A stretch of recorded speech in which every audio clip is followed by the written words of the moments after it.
yeah, I decided not to do my 7 o'clock show and to go late instead. This fucking thing, because I do what I want. No, because hey Robin, hey Randy, um, hey Enoch, because I got sidetracked. My dishwasher in my kitchen. I was cleaning. There was a mouse that was behind. It was under my sink, and then it was. There was another mouse. There's a few mice in the house, and I wanted to just totally clean up where it had been, and I was looking behind my. I could kind of see in between the cracks of my dishwasher.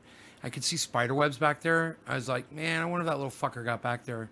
I got a flashlight and I shined it. I could see little mouse droppings on the floor under the dishwasher. I'm like, oh no, you motherfucker. So I got in there, man, and I had to unscrew the fucking water line, right? And pulled the dishwasher out. That was not easy to do. And sure enough, man, there was fucking rodent droppings all under that motherfucker and on top of it. That fucker was living on top of it, underneath it, all over it. And there was a hole next to the cabinet that went into my next group of cabinets, down below on the floor. I was like, oh, you motherfucker. So my wonderful ex-girlfriend, before she left us, she had bought me as a gift. She bought me a camera that was on. It was one of those. I forgot what they call them. It's on the line. You can feed it in to anything, and you can see inside shit. It's really cool. And I'd never used it before. I busted that thing out, man. Charged it up.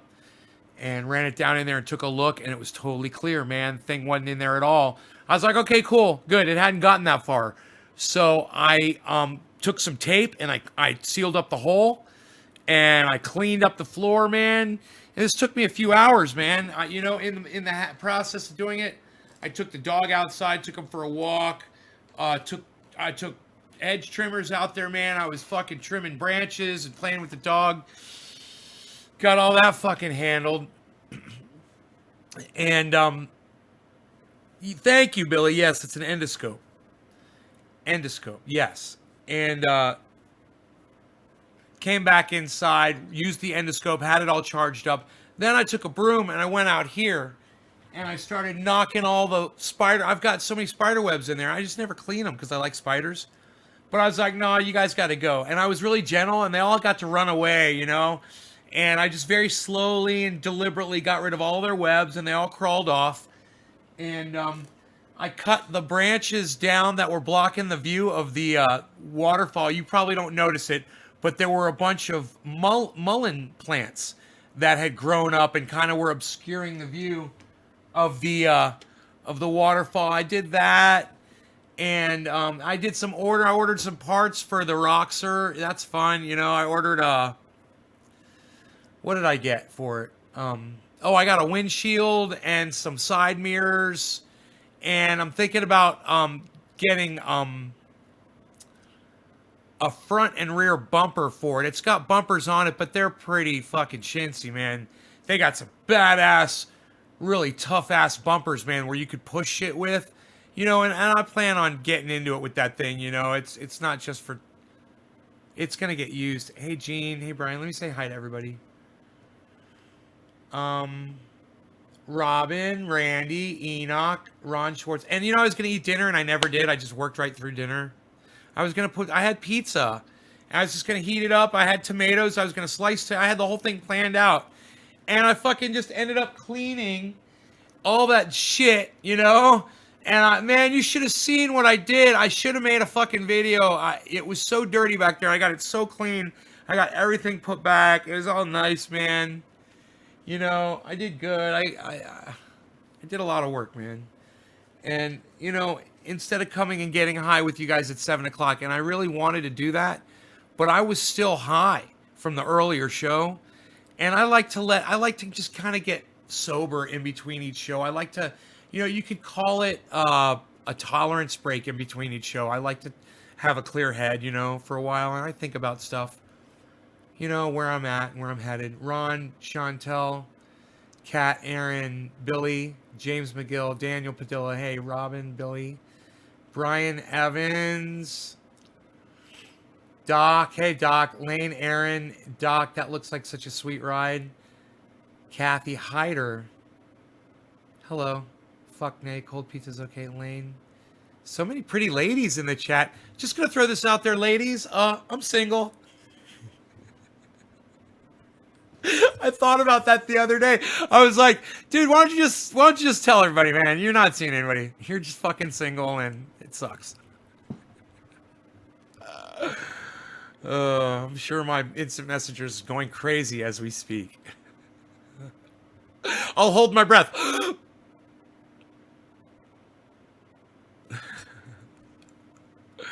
So, yeah, man, we got this going on.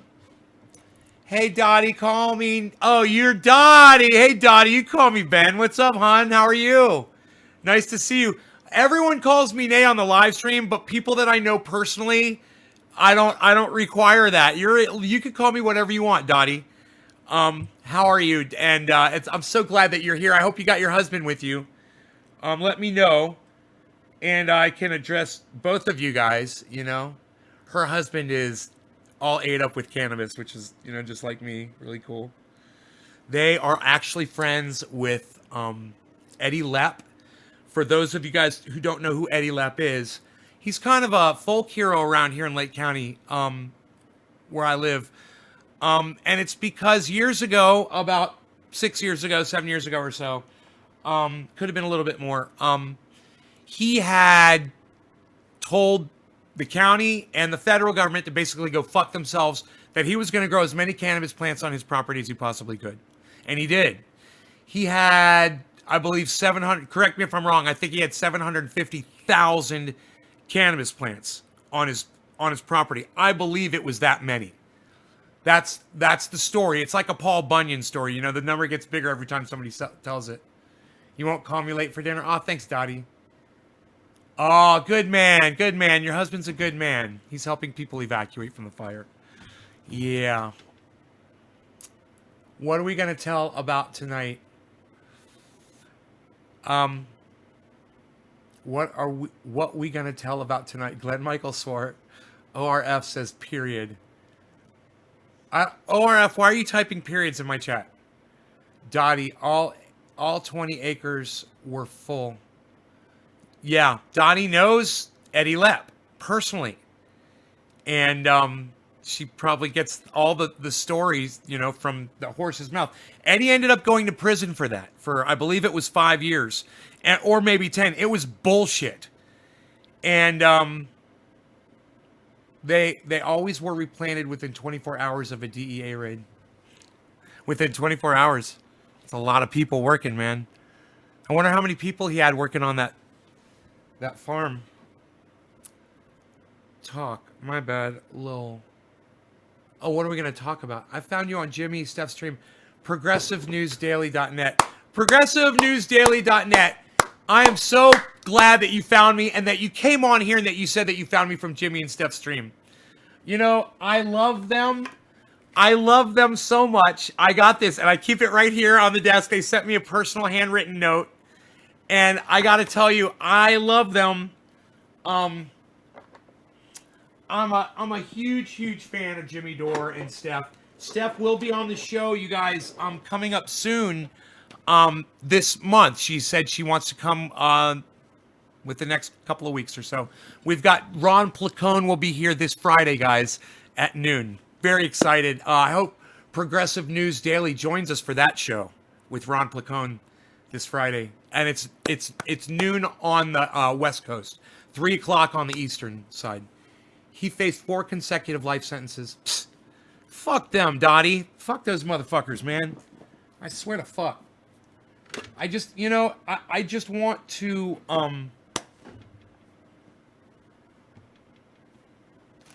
it just makes me want to strangle the Nancy Graces of the world. This bud's for you. This bud's for you too, Progressive News Daily. Really good. And we're going to be covering something that the Rational National put up. I don't know if you guys are familiar with him, but he's along the lines of Graham Elwood and Ron Placone, Jimmy Dore.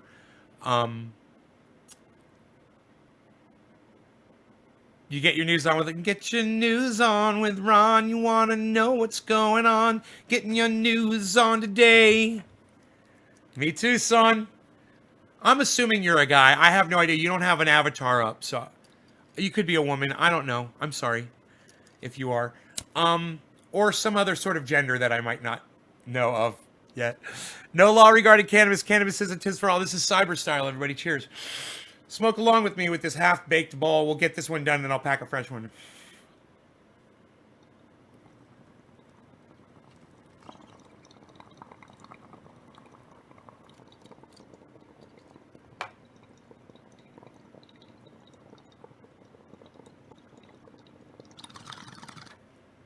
Whatever's in the bowl, hon. I believe it's orange, bud, right now. But I'm going to switch to Jack Harrett. Actually, I think this is Jack Harrett.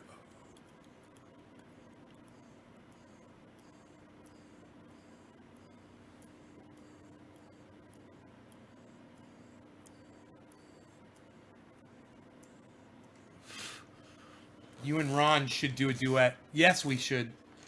We already did a duet on the interview. That's right, we did. We did Get Your News On with Ron together.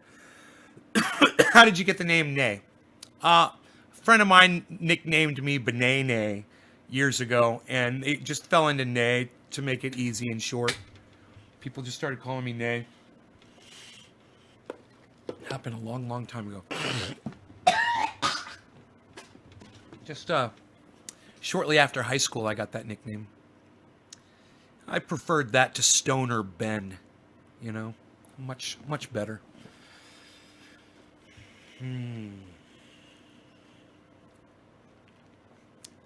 So, wow, Donut Eater says, wow, just wow. What's up, Donut Eater? How's it going? Are you a police officer? Oh, what? Is that some kind of a reference to anal? Is that like tossing salads or something? Donut Eater. I don't know. I don't know these. I can't keep up with you kids today, and your terms and your sex words. Someone came the other day. That was totally Freudian, and it wasn't me. Was it a jam session with Ron? No, it was not a jam session with Ron. It was an interview with Ron on this show. And we did a duet. We did his theme song together. It was great. No, it's eating donuts. Oh, cool. That's pretty harmless then. Right on, Donut. How many people are laughing? How many people are laughing right now? Press number 5 if you're laughing right now. I want to know. If you think you're flipping right now, let me hear from you. If you think you're laughing right now, get the number 5. I don't know why I'm not getting chat numbers. It's making me sad. Whoa, 36. Whoa, I love 37. Wow. Oh, you're laughing at that. Good. I'm so glad that you guys laughed at that. If I ever make you laugh, you could just type haha. That way I know you're laughing with me. If you type ha ha, I know you're laughing with me, okay? But Tony Clifton, is that how Tony Clifton talk like that? Tony Clifton, oh, talk no tight like that, Tony Clifton. Tony Clifton's great. Progressive News Daily, well, I'm going to cover a story that the Rational National covered on his show just hours ago. There was a child that was shot by police officers. It was a call for a domestic problem. A mother was having a hard time with her autistic son, and she called the police, and they came. And within 5 minutes, they shot the boy in his back. He's hospitalized. He's still alive. Hopefully he lives. You know, but Rational National played the news report, which has the interview with the mother, and it is one of the hardest interviews of a mother talking about her child. I mean, her child is still alive, and I am so thankful for that. Yes, autistic donut eater. He was shot 5 times in the back. Look. Yeah, I believe it was on my Twitter. Yeah, it was on my Twitter, right? I'll find it, guys. I'll find it for you. But you've got to see and hear the mother speak. I mean, you don't understand the agony of this situation until you hear it from the mother. So this is from the Rational National. He's got a GoFundMe posted for Lyndon's medical bills. I will try to get that to you since he put that up in the in his comments. And you guys check. He's a small child. Why don't you just tackle him? You are big police officers with massive amounts. Okay.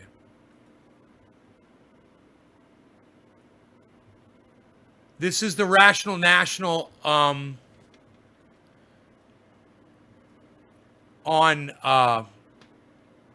YouTube, guys. If you wanna watch him, he's a pretty serious progressive news provider, opinion and current news. I usually never talk about him on the show. It's because he's not a comedian. And I generally try to turn you guys on to people who are informative and funny. He's more of a serious guy, but I think you'll like him. I mean, even Kyle Kalinske fucking cracks me up all the time. You know, Kyle Kalinski's got a great sense of humor. He's a small child. Why don't you just tackle him? You are big police officers with massive amounts of resources. Police in Utah shot a 13-year-old autistic boy several times after his mother called the police because he was having a mental health episode.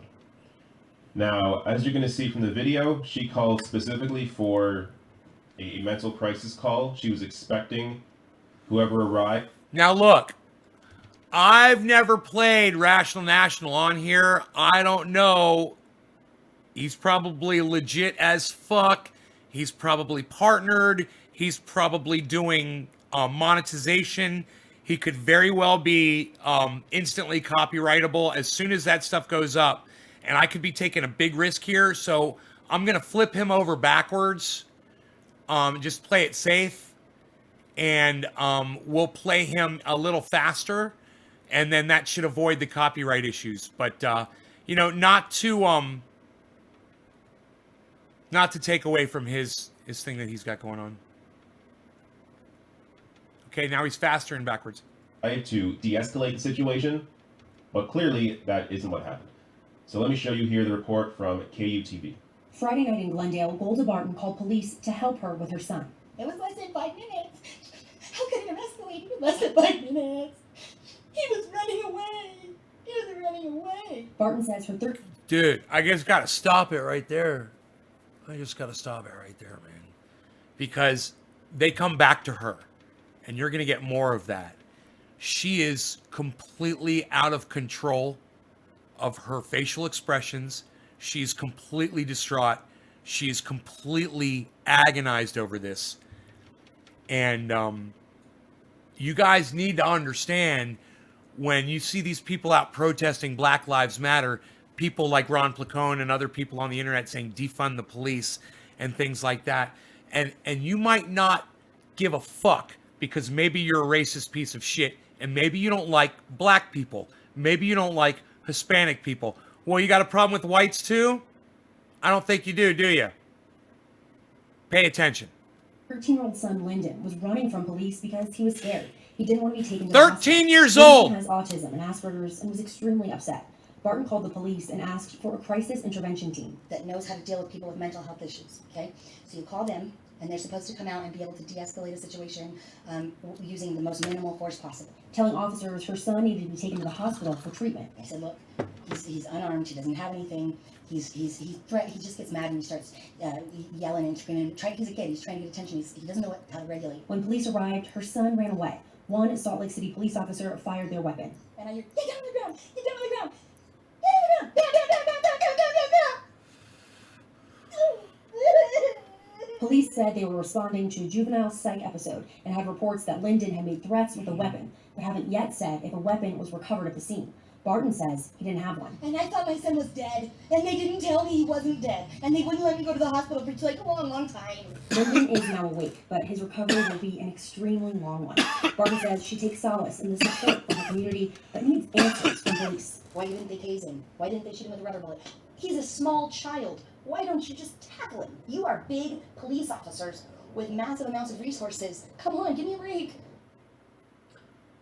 I don't understand what training somebody needs to know not to shoot a 13-year-old boy, let alone during a mental crisis. The mother called specifically for mental help. They sent officers who shot him. Why are there cops? Here, let me interrupt you. Let me interrupt you, brother. Let me just say this. It's not a race problem. It's not a black on black problem. It's a problem with the militarization of our police force and the lack of education and the lack of training for the people that are supposed to be protecting that little 13-year-old boy and his mom. How's that, brother? How'd I do? Responding to this. Hey, you guys press number 1 if you agreed with me. Like, when we discuss defund the police, this is what we're talking about. Exactly. We're not saying abolish the police. We're not saying that if your house is being robbed, you got no one to call. Exactly. No, we're talking about things like this. Re-educating them. Why are there cops responding to mental health calls when clearly they have no idea what to do? And not even don't know what to do. They almost killed him. It's amazing he's alive. Thank you, Jay, Connor, How Kat. do they think this was okay? Thank you for agreeing with me. And what amazes me as well is just, there has to be a big investigation. Really? There has to be an investigation? Cops shot a boy. There's your investigation. Thank you, Doc. What more do you need? Thanks for all you do, Doc. The mayor here, in a statement to the Salt Lake City Tribune, Mayor Aaron Mendenhall vowed the investigation would be quick. Let's hope so. Says, quote, no matter the circumstances, what happened. Tammy, right there, hun. Look, naysgarden.com. It's right there. naysgarden.com. It's right there on top of the screen. Happened on Friday night is a tragedy, and I expect this investigation Megsy, to be handled swiftly and Robin, transparently for the Dave, sake of Enoch, everyone Daniel, involved. thank you, all of you, for agreeing with me. I just don't. Do cops' brains turn off I like the way when they're his. faced with a child? I like the way the article is Or when behind they're called him. to anything? That's Like, cool. How do you not understand to not shoot a little boy? Huh.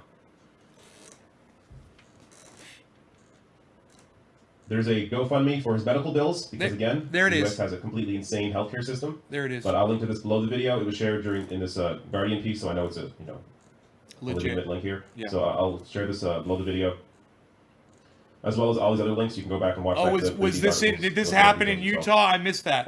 So while doing some research for this piece, I thought, hey, I found a video of the shooting. No, this was somebody else. So back in 2016, a graphic video released of police shooting autistic boy. So a Louisiana judge released graphic police video Wednesday from last November when 2 deputies opened on a car and inadvertently killed a 6-year-old autistic boy. So this is a bit of a different situation, but when it comes to mental health calls, this stuff happens all the time. Man, This is from 2018. A worried mom wanted the police to take care of her mentally. when you run the national at 1 speed up on YouTube, it's perfect speed. He's like talking normally, like I talk. He is a slow talker, son. Because when you listen to someone like oh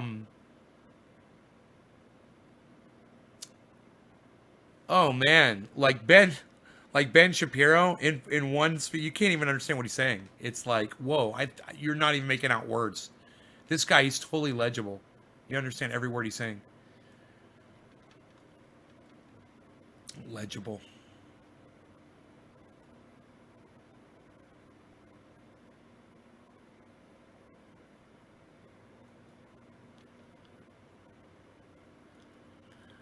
So, the problem is the police, and when you hear people say Black Lives Matter, when you hear people say Black Lives Matter, it's the it's white lives too, guys. Like this autistic kid. And the people who are out there marching for Black Lives Matter, they need to remember that too. That is the utmost important thing right there. Is that the people that are out in the street marching for Black Lives Matter need to remember that they're marching for this little white 13-year-old boy. And everyone that's anti-Black Lives Matter that might be a Republican or might be a Trump supporter needs to remember this one simple thing, and it's so easy to remember. Police are shooting white people too. They're shooting white children. It's a systemic problem. It's not just black people. And when the Republicans and the people leaning right and the Trump supporters say that you need to look at blacks killing blacks, that's a bigger problem. No. You need to look at police shooting fucking everybody, man. That's a big problem. And you can't really just look at domestic problems. Domestic shit's gonna happen. It's a systemic giant problem, way bigger than police brutality. Of course it is. But the police brutality is right here in front of our faces where we can see it and where we know what the solution is. I wrote a bill for Congress. Well, shit, right there it says I've written 4 of them. You can't really see it. I've written 4.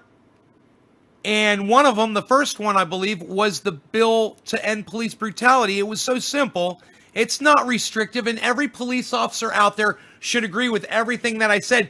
And was it Kamala Harris that didn't want body cams on cops? Computer. Did Kamala Harris fight against body cams for police officers? I don't know. You're a fucking idiot! Shut up! Blue. Make her smarter, Billy. Alright. I don't know where my phone's somewhere else. It's in the other room. Whatever. I'm gonna just type it in. What was the question? What was my question? Kamala Harris. Body cams.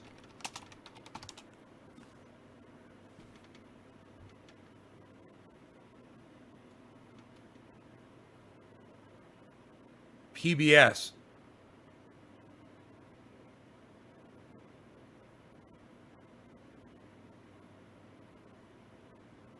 Oh, she began requiring body cameras. My bad. I think I have it backwards. Okay. I knew it was something about her and body cams on police officers. I thought she was against them.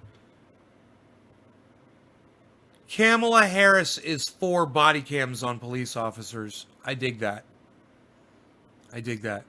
That's just facts. Though that's just facts. That the camera produces facts for evidence. It's unedited factual data can be used to prove an officer's innocence as much as a victim's. There should be required on not only all police officers, but more people out there should consider having them in their cars.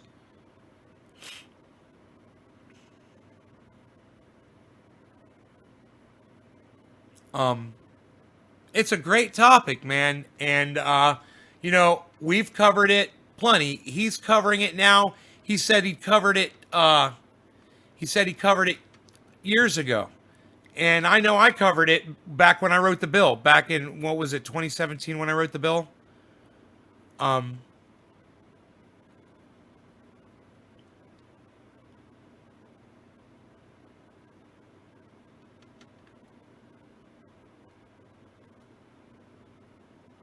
Yeah. So check this out. Rational National's been doing it for 4 years. He's got 315,000 subscribers on YouTube. That's how many subscribers I'd have times, well, he says 4 years, that's 10 years. I'd have double that. I'd have 500,000 subscribers if they weren't deleting them from me. See, if I was nice and I followed their rules and I was like the Rational National, I'd be a god on YouTube. I'd have millions and millions and millions of views on my videos. Well, what can you say? He's better than me. What can you say, man? He played their game. He played ball. He played ball. And he won. Me, I don't like to play ball. I don't like to play ball. I lose.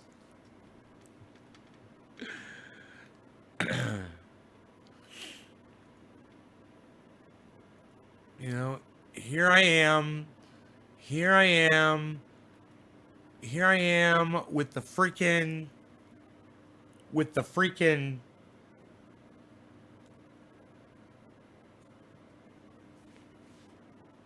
the cursing, you know, and the cannabis smoking on every frigging show, rubbing people the wrong way. People just don't like me, man. People just don't want to watch. Hey, I understand. Okay, cool. I get it. That's cool. I mean, it just would have been nice if I could have kept the ones that wanted to, you know? Stupid Lefty said, wait, what happened? What happened to what?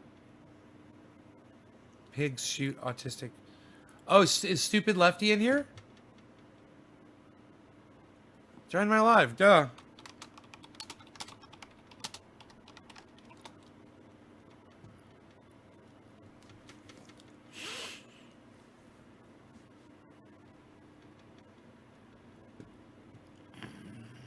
Dottie, good night. Thanks for what you do. Let me buy you a cup of coffee tomorrow. I gotta go to bed. People the wrong way makes me think. No, it's not good to rub people the wrong way. It's not good to make rub people the wrong way. No. It's not good to rub people. I disagree with that. I don't want to rub people the wrong way. At all. I want to be totally straight with people, and I want them to accept my anger and my opinion exactly how I present it to them and not be rubbed the wrong way. I don't want to be rubbed the wrong way when I hear their opinions, Dottie. At all. When someone's racist, you know, or someone is discriminatory towards other people or animals, you know, or something, you know, I don't like it. But, you know, let's just say that there's somebody out there who's racist that then when they were a little child, they were abused. And they've got problems. You know, can we say that that person exists? Well, if that one person exists, then I bet you there's a whole bunch of them out there. And it's not their fault. And if we can not rub them the wrong way, Dottie, but instead reach out to them and listen to what they're saying, and maybe in the hopes that they're going to listen to what we're saying and that we will be able to touch each other in ways in which we have not been doing, because the only ways we've been touching each other is with our fucking fists and with guns, and that shit has to stop. And I'm more than happy to lead the charge to peace. You know, I'm more than happy. You know, I was a very bad person for a very long time on the internet. You know, abusing the keyboard, being the keyboard warrior. You know, it started out with flame wars, and then when the video came, and then I was a bully, you know, and then I used it. I had a bully pulpit, you know, and I abused it, and I got, you know, tried and tried and fucking found guilty and lost a lot, you know, and it's a life sentence. Maybe it's a lifetime sentence. You know, maybe not. You know, maybe the show is about to freaking explode beyond what anybody, myself, or anyone has ever imagined, and people are just going to start coming to it when it's on. You know, maybe. Or maybe, you know, people just won't be informed about my life, and maybe the algorithms are too strong. You know, who knows? I try to go live at the same times. But see, that's just it.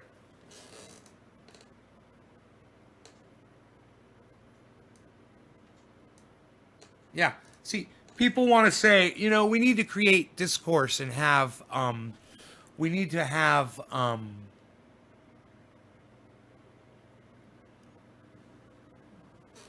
we need to have basically chaos before we can rein in sanity. And I don't agree with that. You know, some people are, Dottie, some people are with the, and this isn't along the lines of what you said at all, but I'm going somewhere else with it. Some people say we need to burn it all down. John Henry, I don't know what you mean by, do you like Elizabeths? I don't, is that some kind of a new sex thing that I don't know about? I don't know. Let me know. You know, is he coming in here to throw the new sex term at me that I don't understand because I'm an old man that lives on a mountaintop and sees no action ever again for the rest of his life? It was a sad existence, and it was a never-ending story. It was epic. The lack of sex in my life is epic. Am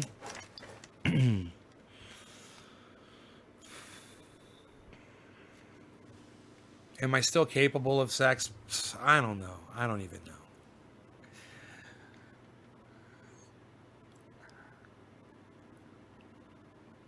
I'm going down this road.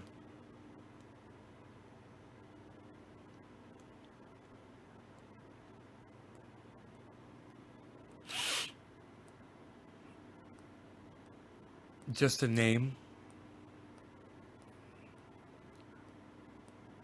Don't expect anything from anyone, Randy. Yeah? You're growing. That's good, Randy.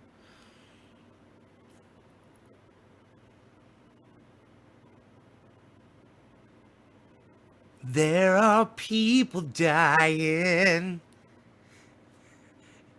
and we've got to lend a hand to love, the greatest gift of all.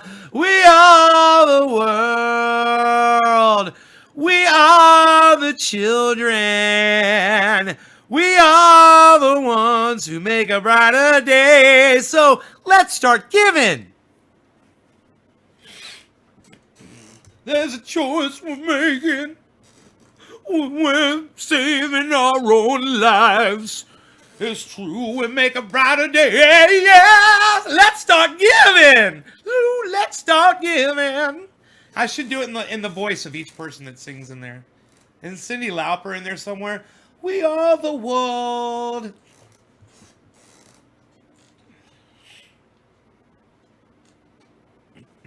Yeah, all right. I'm going to block this guy, John Henry. Yeah. So, just so I can get back to where I was headed before I got rudely interrupted by some fucking random. Oh, are you holding your lighter up?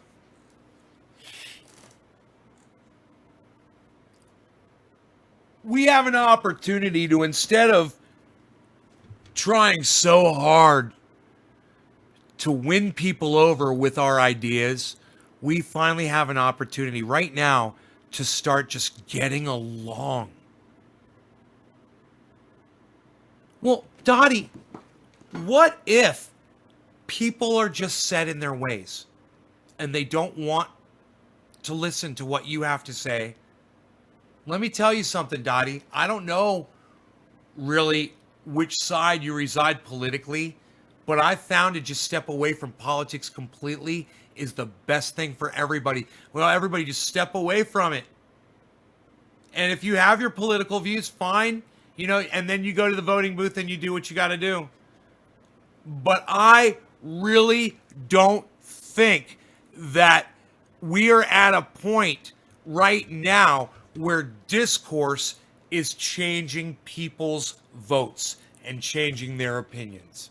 You know, I think Donald Trump and Joe Biden are their own worst enemies, and they're going to do what they're going to do. And that's going to be what dictates who's the next president, is how these guys either fly or fail throughout, the next several months.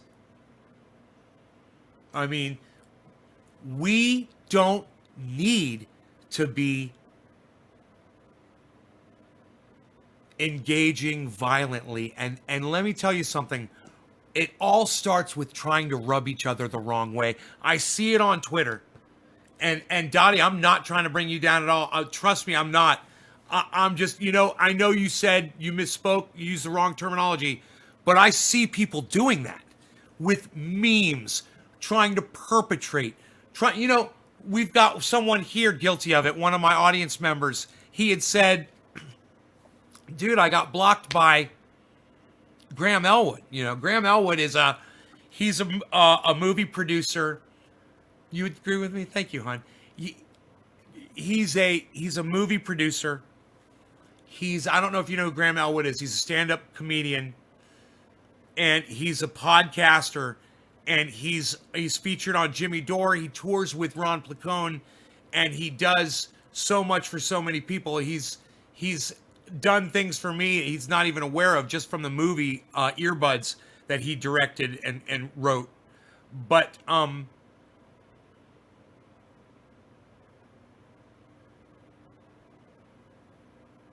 Graham, what was I going to tell you about Graham? I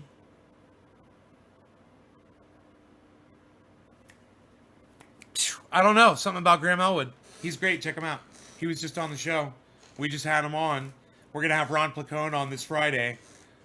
Make sure you tune in for that interview. That's going to be exciting. I can't wait. Was this about the fact that he's a stand-up comic? What was about Graham Elwood I was bringing up? Something he said.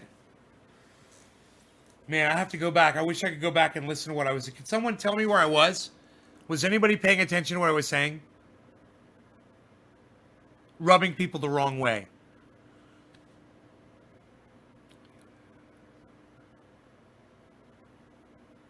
People the wrong way is keep speaking your truth and don't yield to anyone. Don't yield to anyone. Right. Well, I think we might be talking about two totally different things. What I'm saying is, let me see if I can figure out why I mentioned Graham. People are going to vote how they're going to vote. I don't think that anything that anyone's going to say is really going to change a vote. I think that what Donald Trump does and what Joe Biden do over the next few months, that's going to determine more as far as voting than anything else. Graham, one of the gardeners here that watches this show and follows me on Twitter, he said, I got blocked by Graham Elwood. And I said, bro, it's like impossible. How could you get blocked by someone that follows me, that's a fan of the show, obviously, that I'm friends with, that is obviously, friends with Graham from, me talking about him and guiding you to him, obviously. Certainly you wouldn't attack someone that I guided you to. This motherfucker attacked Graham on Twitter, starts tweeting him fucking pro-Trump shit. Rubbing him the wrong way. And even Graham Elwood has a line. And when you cross it, he blocks you. And me too.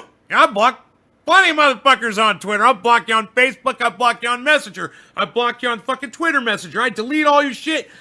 Dude, you're a fucking chit-chatter. You're gone. We're not chit-chatting. You're going to realize real quick we're not chit-chatting. I've got Steph Zamorano. I've got Tim Black. I've got Lee Camp, Redacted Tonight. I've got Ron, Graham, Jimmy Dore. I've got all of them all at the top of my messenger list, just waiting for any of them to respond to anything that we might be engaged in. And I'm not there to fucking chit-chat on the messenger. When you had something legit to share with me, that's what I told you to do. I'm not fucking there for your chit-chat. Remember that, all of you. We're not chit-chatting on any messenger service. None of us are. Remember that. That's very important that you guys remember that shit. But for Graham Elwood to block somebody for that, I realize, rubbing someone the wrong way just shuts them down. Even when it's one of my fans projecting to Graham Elwood. And Graham ain't gonna fucking have it. And let me tell you, if Graham ain't gonna have it, nobody's fucking having it. Nobody's changing their fucking vote. Nobody's fucking changing their vote for you or anyone else. They don't give a fuck. Nobody cares. So what's important? Is it important who that person's gonna vote for? Or is it important that we stop fucking punching each other in the face and stop bringing guns to protests? Is it important that police stop shooting 13-year-old autistic boys in the back? And that we allow these protests to continue until they start fucking listening! Finally! Just one fucking time! It would be great if the politicians would fucking listen. I like that Kamala Harris wants to put body cams on pigs. Hey, man, every fucking pig needs a fucking body cam on them. They do. They do.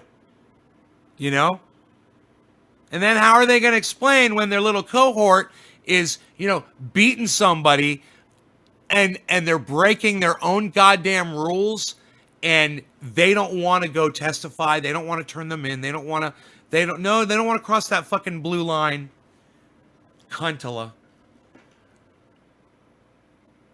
Oh, Dottie, look no further than naysgarden.com. You go watch 2 interviews with Graham Elwood at naysgarden.com. They're right there when you go there. You'll see them as soon as you go to my website. 2 interviews. Graham was just on 2 days ago. Fantastic interview. He's an amazing person. He has I generally don't believe in this shit. But he has a life force about him that beams out and projects like a fucking sun in all directions and energizes everybody that he comes into contact with. I view Joe Rogan the same way. A beaming sun that just energizes everybody. He puts out as much positivity and good information and healthy happiness, comedy, make you fucking happy,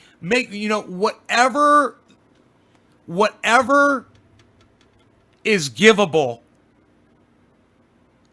Graham Elwood is a giver of the highest regard, man. And when I see people like that, when I see someone who loves making people laugh, I understand them. And he doesn't want to just make you laugh. He wants you to live. He wants you to thrive. And it's not just Graham. It's Jimmy Dore. It's Steph. It's Ron Placone. Steph Zamorano, the miserable lib on Twitter, of course. And Lee Camp. Lee Camp from Redacted Tonight. He's a comedian. He wants to make you forget about all the shit that he knows he has to tell you about. It's just like Jimmy Dore, man. Just like Ron Placone. Let me tell you what Ron Placone said at the beginning. This was crazy, okay? You want to hear a funny story? There's a little anecdotal thing for you. Check this out. Let's do a bong hit.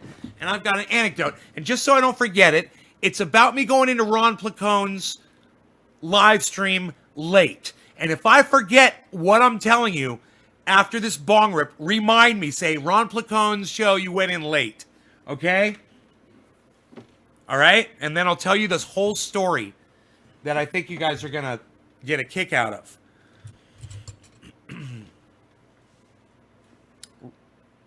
Ron Placone got, dude, if somebody's testing me right now, you're going to go down. I swear to fuck. Oh. You're going to go down.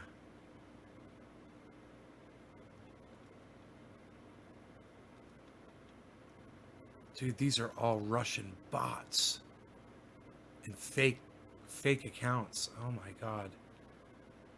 Huh. Interesting. There's a lot of Russian bot. They call them Russian bots. They're not necessarily from Russia, but there's entities out there, that are totally making brand new accounts on Twitter, and a whole lot of them. And, you know, you'll put something up there, and all of a sudden, every account that's liking your shit has like, you know, 30 followers. You know, they're following like 200 people, and they've got like 15 followers. It's very suspicious. Yeah, Megsy. Again, yes, again. I'll check it out. Speaking of Joe Rogan, I tried TMT the first time last week. I'm prepared now to help change the world in love. Dottie, right on. Right on. Okay, so, this is the orange bud we're going to grab. Let's see how orangey. God, man. So sweet. Orange funkiness. It's just like so perfect. Such a perfect balance of that. Oh, and then when you break it open, it's like all fucking citrus. Orange. Dottie, I can't wait to break open one of these orange buds for you and let you smell it tomorrow morning. Tomorrow morning. You don't know any cute single girls, do you? I should have said gals. I'm 52. I need to start saying gals instead of girls.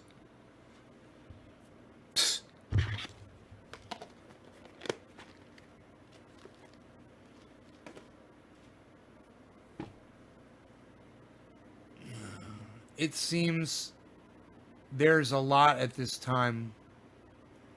Right? You know, I don't know how much an influence that really has over voting. But let them try to sway people all they want. Let them try. It doesn't bother me. You know, it doesn't bother me. I'm not offended by it. You know, maybe if Twitter didn't try to algorithm people into not having voices, you know, troll farms wouldn't exist. You know, because then one person would just be able to say something and, you know, thousands of people would hear it. Anyway, I'm going to tell you a little anecdotal story, and it's about... It's just cute. You guys are going to dig it. It kind of relates to what we're talking about. It relates to climate change and facts and stuff like that. And how we perceive our reality, right? It's talking about how Ron Placone is very uplifting and wants to bring happiness and joy to everybody through his music, through his comedy, through his news and entertainment, everything that he does. Right? We're going to talk about that. Let's do this bong hit and then check this out. No law regarding cannabis. Cyber style. No law regarding cannabis. Cannabis isn't just for all. Cheers, everybody. What time do you open, Dottie?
So, I saw that Ron Placone had gone live.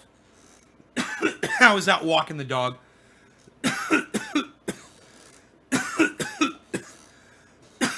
Actually, the phone buzzed in my back pocket. And I didn't know what it was, but I was walking the dog. I finished walking the dog. I got in. Maybe 13 minutes had gone by or something. I pulled up my phone. Ron Placone was live. I was like, oh, shit. Went right into the Ron Placone show. And I was like, oh, man, I got to go hop on my computer and start super chatting him. So there was a guy talking. He seemed a little familiar to me, and there was a reason why. and seemed like a cool dude. I was like, I didn't really catch the conversation because I was so up in my head. I was being a little narcissistic and thinking about myself, right? I wasn't paying attention. What's funny is, by the time I settled down and got my computer up, pulled his screen up on my computer and started watching, I was trying to super chat. And I started to super chat, and the conversation was going on. And then all of a sudden, I heard one of them say, yeah, it's getting, the climate, the global temperature's rising. And I was like, oh, cool, they're talking about climate. I was like, this is my fucking jams. I was so excited. And then I looked at the screen to see who the guy was, and I looked at his name. Didn't remember his name. And just about the time I did that, Ron says something about the People's Party, that he had just spoken at the People's Party. I was like, right, that was the guy that spoke at the People's Party. Right. He didn't really strike me as a science-y scientist type guy, because that's the kind of people that I like to listen to. But he had a really good basic understanding of the things that I listen to. So that much I knew. I started doing my super chatting. And I start with my, you know me, guys, with the fucking 2178 thing. I'm like, you know, climates, yeah, you know, fucking, that train's left the station, guys. I mean, you know, Thunderfoot, you guys should research Thunderfoot. He's a scientist. He says science proves that there won't be a living human being that's alive today that will ever see a drop in CO2 levels. Dude, I was putting all kinds of shit about climate because you know me, I'm a fucking climate guy. I've been studying under Dr. Guy McPherson now for several years. I'm starting to retain it all. So I start blah, blah, blah in it, right? And I'm not really thinking about Ron because I'm a fucking narcissistic bitch. But at this point, I'm like, dude is semi-making sense, but at the same time, he seems so hopeful. I'm like, I bet he's got kids or something. He seems so hopeful. And then Ron starts getting to the super chats. It's getting near kind of the end. But when he hits my first super chat, homeboy takes forever. He starts answering. He's like, that's a good question. And he said, you know, we should pull it up. You guys want to watch it? You guys want to watch the video? I'll bet you it's on fucking YouTube. We can watch the whole goddamn thing. And it'll be fun as hell. Holy shit. Then I don't have to explain this anecdotal story to you. And you guys can see it happen in real time. Ron Placone. Of course, he doesn't pop right up because YouTube sucks my dick. YouTube sucks my dick. Okay, hold on. I'm going to pull up Ron Placone here. I'm hoping that he has put up a,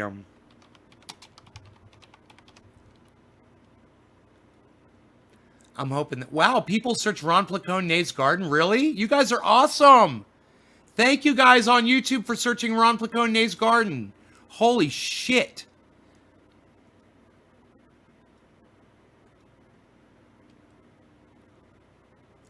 Okay. Why is there still so much climate change denial? LA has hottest day on record. 5:33. Climate scientist. Okay, here it is. Here's the whole video. He put the whole video up. It's an hour and 15 minutes. Okay, you guys want to see his promotion for triage oil at the beginning? We'll watch that. Then we'll go. See what's going on. Here. Here we go. Here we go. Here we go. Here we go. You guys know me. I get nervous. You know I gotta make me. sure I get nervous. that everything's good. I and got that a the little internet has given us swagger another when I day, talk. And that we're I'm official, Ron and it looks like we are. Placone. I It got looks like we're swagger. official, I which is got beautiful. swagger. I have to wait I until I got physically see swagger. it, and I have. He's and I have. swaggery. That is beautiful. Beautiful. What's up, everybody? Good afternoon. Partner. Good evening. Good morning. Good Doing my morning, time zone partner. stuff. I like doing it that way. I like doing my time zone. He does stuff. what he wants. I hope you are doing well. He does what he I hope you are wants. Staying safe. He does whatever he wants. I hope you had a wonderful weekend. I hope you had a happy holiday weekend. I hope all your dreams have come true. Really. If you got All dreams, your I hope you dreams crushed have those. come true. Special thanks to the people who make this show possible. Listen. Our friends over at CT.com. Their tea kind of rules. And pick some up. You can get it wholesale now for the pandemic. They provide the tea to this show. I highly recommend the white peach tea. It's a Chinese tea. It's phenomenal. And the raspberry pecan, one of my personal favorites as well. But their teas are great. Go to zt.com, zhitea.com, pick up some tea. They supply the tea to this show, and there's no reason to ever get your tea anywhere else. Our friends over at triageoil.com, TRIAGE oil.com, they make pain oil that you put on your body, and it works wonders. You guys know I've been using it on my neck, which has never been the same since a car accident I had in 2013, and this oil has done more for it than anything else has. That's not an exaggeration. So please, if you need some pain oil for your joints or if you got some sunburns, 'tis the season, this stuff works wonders. Triageoil.com, pick some up. And finally, Rare Naturals, CBD.com. Okay, so looking for some CBD oil you can ingest. So fantastic, Ron Placone. Now, so he does that. I didn't see any of that. I know he does it at the beginning of every show, but I come in and I throw my questions out. So let me see when Ron's got to the super chat. This is you guys are gonna like this. Check this out. This is kind of funny. Oh, there's one of my super chats right there. Holy shit! It's showing the super chats in real time. So this is perfect. You guys are gonna see the chats as I post them. Watch. I'll read them to you too.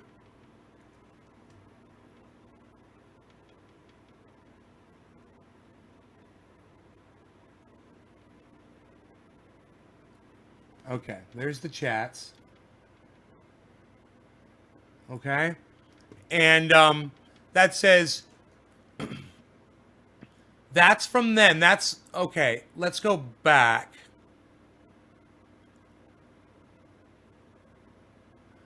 Let's go back in time because these chats are up when I put them up. So you can actually see at what point during the video I put the chats up, right?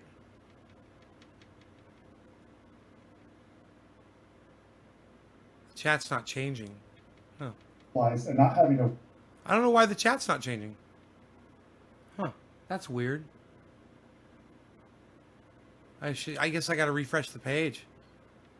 Oh, or do I gotta move the chat?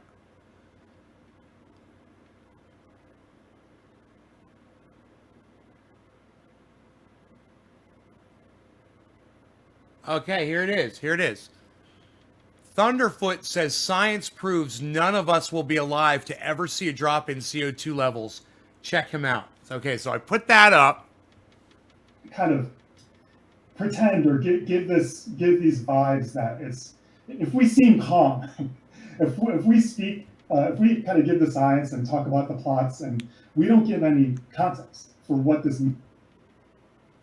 Let me find where he's Policy talking about. standpoint in the United States will have to follow. I mean, I'm not totally sure what you mean by acceptable, but it's hard for the U.S. is just such an economic and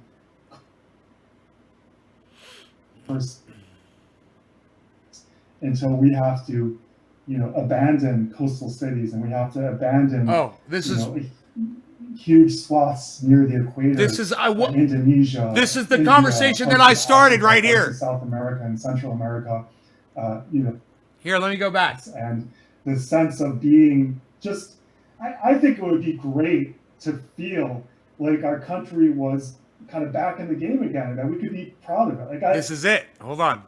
Is it acceptable that other parts of the world will lead from a policy standpoint and the United States will have to follow? Where we are now. I think one thing I hope we've learned is that we can't just be, those of us with privilege, maybe the white middle class, can't just sit on the sidelines for decades while these changes kind of gradually happen and allow, I'm not totally sure what you mean by acceptable, but it's and Damn. the sense of. And the only things that I'm proud of are things that I've always been proud of. I mean, I'm proud of a lot of the cultural No. things the United States, has done. Like a lot of my favorite music in the whole wide world was made here. And then the Violent Femmes really immortalized that. This is before he read my question. There's a lot of literature that I love that was made. I think it's coming up. Inspiring authors and activists and academics. I think he's right about to read my question right now. And that'll never change. That can't be taken away. But as far as what our power structure has done, I don't see very much to be proud of. There were little things here and there. There were some concessions here and there. That again, the only reason that happened was because of those movements we've been talking Here, about. I'll speed it up. And I've been proud of that. But as far as an overall, USA, I couldn't tell you. I mean, and this is a historic moment because of the climate and ecological emergency that we're in.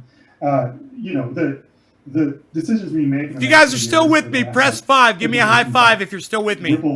Have ripples on this planet, not just for the next few decades, all but of you, for thousands of years. That's remarkable to me. That decisions over the next few years can literally set the tone of human life on this planet for generations and generations to come. No. So clearly, if you look at the projections and if you start to understand, they haven't started talking about my question yet. You hear how positive, you hear how glass half full they are right now. Abandon coastal cities, and we have to abandon, huge swaths near the equator. Indonesia, India, parts of Africa, parts of South America and Central America. He says eventually. Maybe Northern Australia. Just this huge band. High five. High five. For sure happen in our lifetimes. It's very hard for me to say, and it still very, very much depends on what humans decide to do. Okay. So again, right. Did you hear what he just said? I heard that and I laughed. I was in the kitchen listening and I was laughing. I'll never forget this.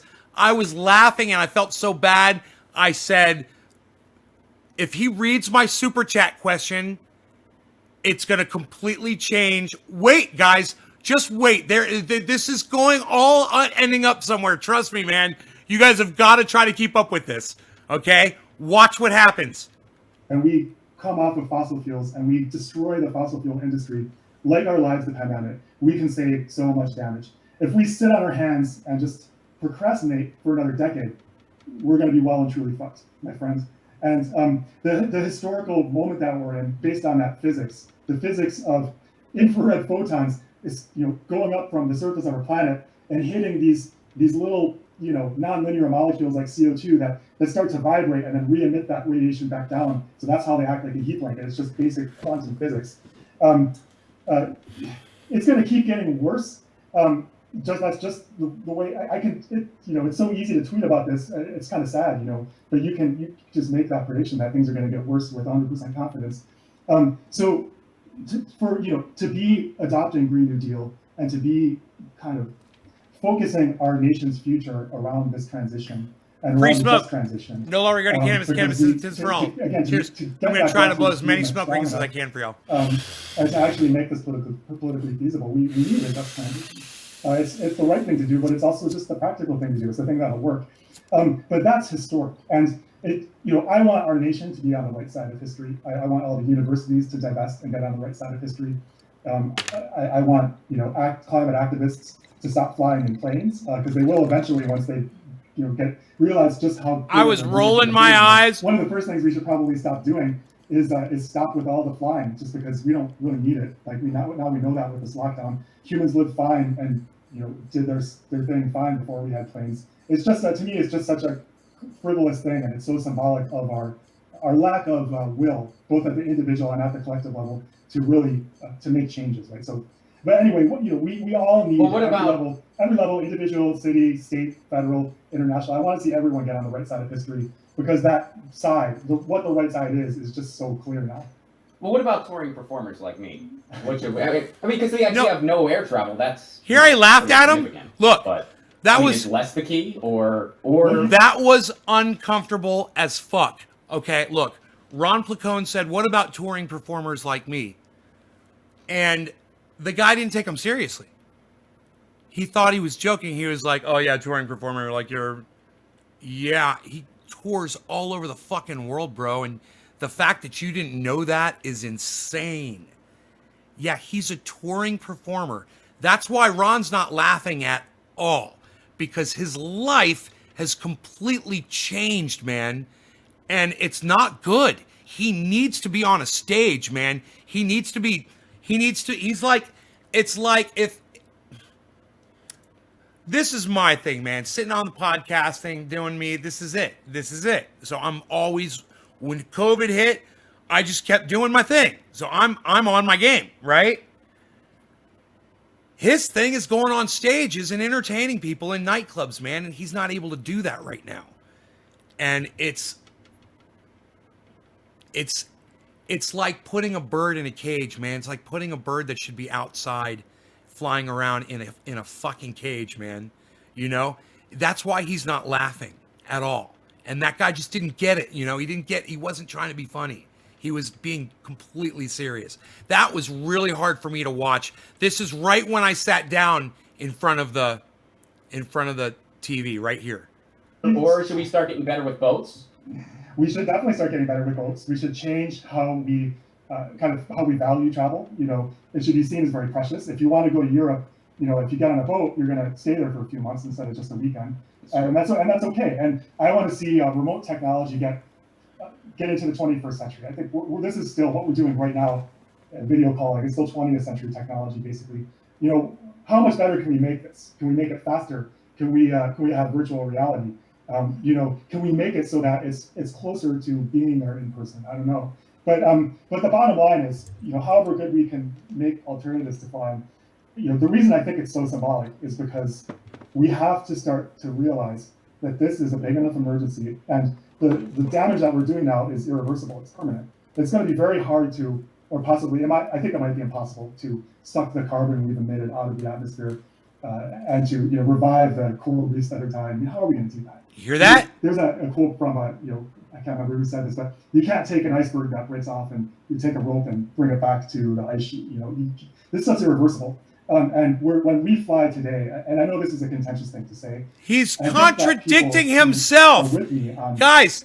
He just said we can't. Did you guys hear the hypocrisy here? His glass is half empty, half full, half empty, half full. It's so confused. He's literally got a glass and the water is fucking hovering above the glass. It's because it's so confused. It's like, is it half empty? Is it half full? I don't know, bro, man. Make up your fucking mind.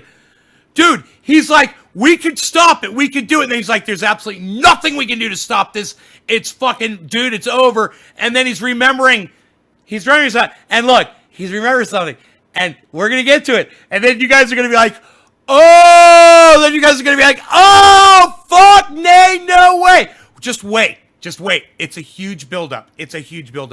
Remember, I came into the show late. Remember? Okay, watch. Life or death emergency, most of them agree. The people who think that it's pretty urgent, it's one issue among many, they probably disagree. But I think that it's enough of an emergency. Sweet Afghani delicious. Kind of priority, that we shouldn't be flying anymore, basically. I don't know how else to say it. To me, it just feels like if I got on a plane now, I'd feel like I was somehow stealing from my children and from other people's children and from other creatures on this planet that are innocent in a really repugnant way. So I can't do it personally. And obviously I know this isn't going to fix the problem. I never said that not flying was a solution. It just irks me to see people who should know better still flying. Fair enough. It's one of those things. Like if you really know better and you know this is an emergency and you're still flying around, the message you're sending to the public is that maybe it's not such a big deal. Maybe we can continue business as usual, and we haven't passed that threshold where we have to change everything because it's so serious, right? And that's what I want to see. I want to see us reach this place where we all kind of collectively realize, oh yeah, the fossil fuel industry, revoke that social license. It's not okay anymore for them to just keep, you know, producing this stuff that we then burn and put in the atmosphere. That's not okay anymore. You revoke that social license and you know, reach this social tipping point where we say yes. No law regarding cannabis. Cannabis isn't tips for all. You guys are gonna love this. Policies. We're willing to cyber style. Cheers. Because the alternative is going to be even more expensive. So Liz, he's going to read the super chat now. If you were asked to do a conference in London, you would either, would you get on a plane then, or would you like take a boat? Well, so I was asked to do a conference in London for The Economist, and before the lockdown, I was like, yeah, I'll do it if you let me present remotely. And they actually said yes, which was remarkable. Because I've had other invitations where I said I'll do it if I can present remotely, and they said no. And and now of course the whole thing is virtual. So no, I would if I you know, I got a family, and I probably it would take a lot to get me to take a boat to Europe, unless they came with me maybe, just because it would be such a long time. But I could see doing it. I'm a sailor. I love the ocean. I get seasick for the first day. I throw up, and then I'm good to go after that. I get my sea legs. And then I love being out there. 70% of our planet is water, and it's kind of an amazing way just to spend time with the planet to be on the deep ocean. And I wish more people would experience it, because I think they would get more of a sense that this is kind of a precious pale blue dot.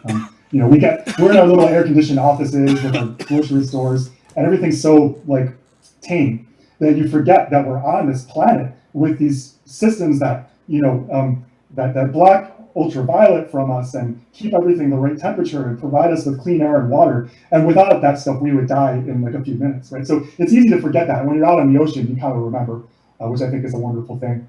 But I used to say, I spoke at Bernie's Climate Crisis Summit back in November, which was in Iowa, and I took the train to that. It was worth it to me to spend 4 days on a train to go from Los Angeles to Iowa City.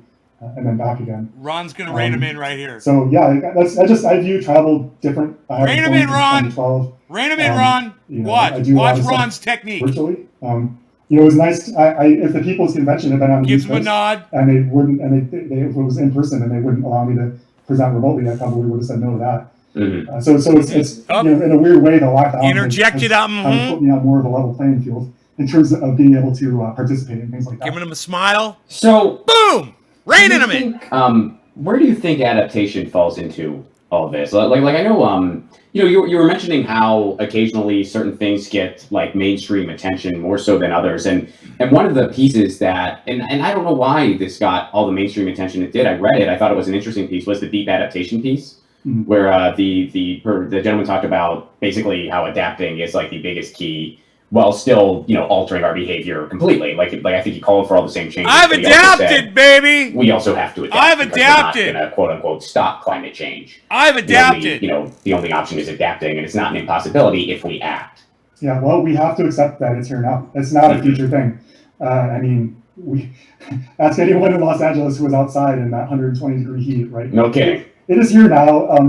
We're at about 1.1 degrees Celsius of warming, somewhere between 1 and 1.2 degrees, depending on sort of where you set that pre-industrial baseline, which is kind of a tricky thing to work out. But it's here.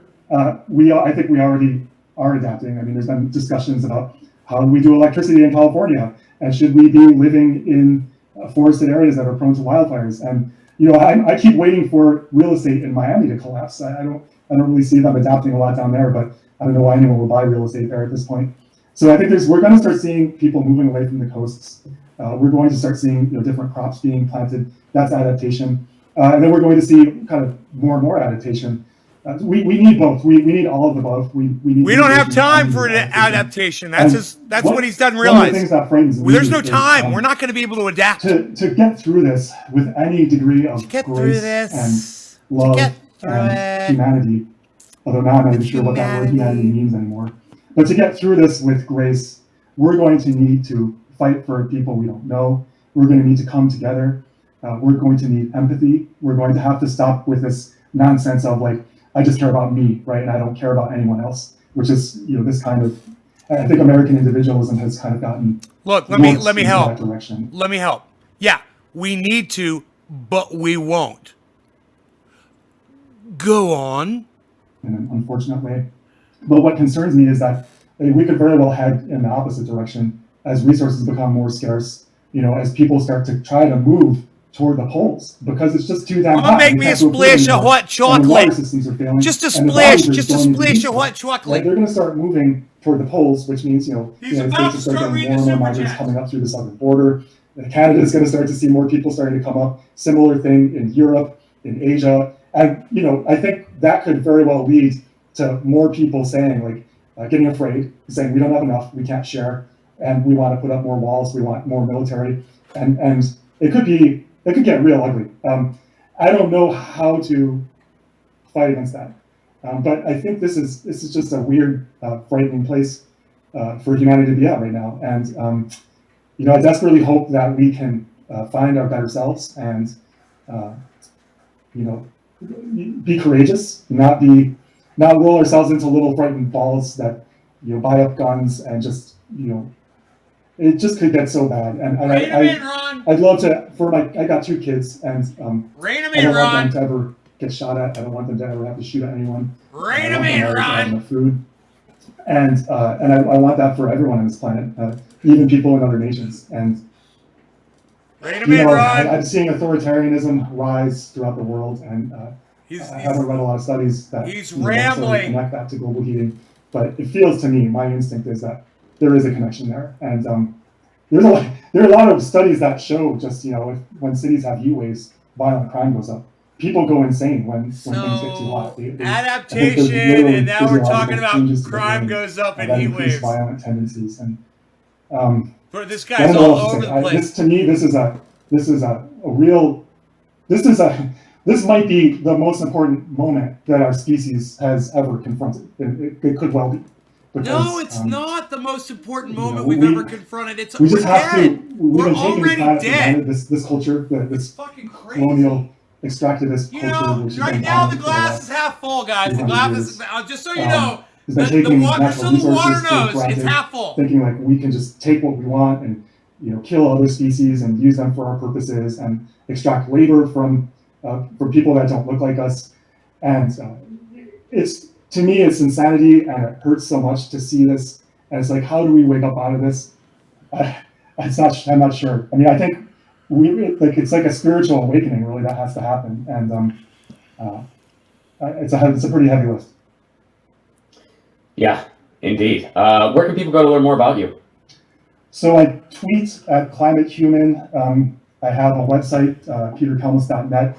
I have a book that came out a few years ago called Being the Change, Live Well and Spark a Climate Revolution. And my publisher, New Society, let me put the whole thing up on my website for free. So if you want to read it, you can look there. Awesome. peterkelmus.net. Do you want to stick around for some questions from the audience? Sure, why not? All right. So, Sparky, thank you very much for the Super Chat contribution. You keep the show on the air. Does the term fossil fuel mean a government free from Nancy Pelosi and Joe Biden? Ha ha ha. All right, this question is for you, Peter. I think you can field this better than I can. This is also from Sparky. What does he think about Gen 4 reactors replacing fossil fuels? Gen 4 can't melt down and consume spent fuel rods from antique nuke plants. You're going to have to field that. Well, so it's funny that you asked that. Early on in what I kind of refer to as my climate awakening, kind of waking up to how urgent this is, I had a thorium phase where I literally went to Oak Ridge National Laboratories and got a whole bunch of plans from the molten salt thorium reactors from the 1960s and read them. I'm like, this is amazing. They were so close. The thing is now, I just don't think it's fast enough to make a huge difference.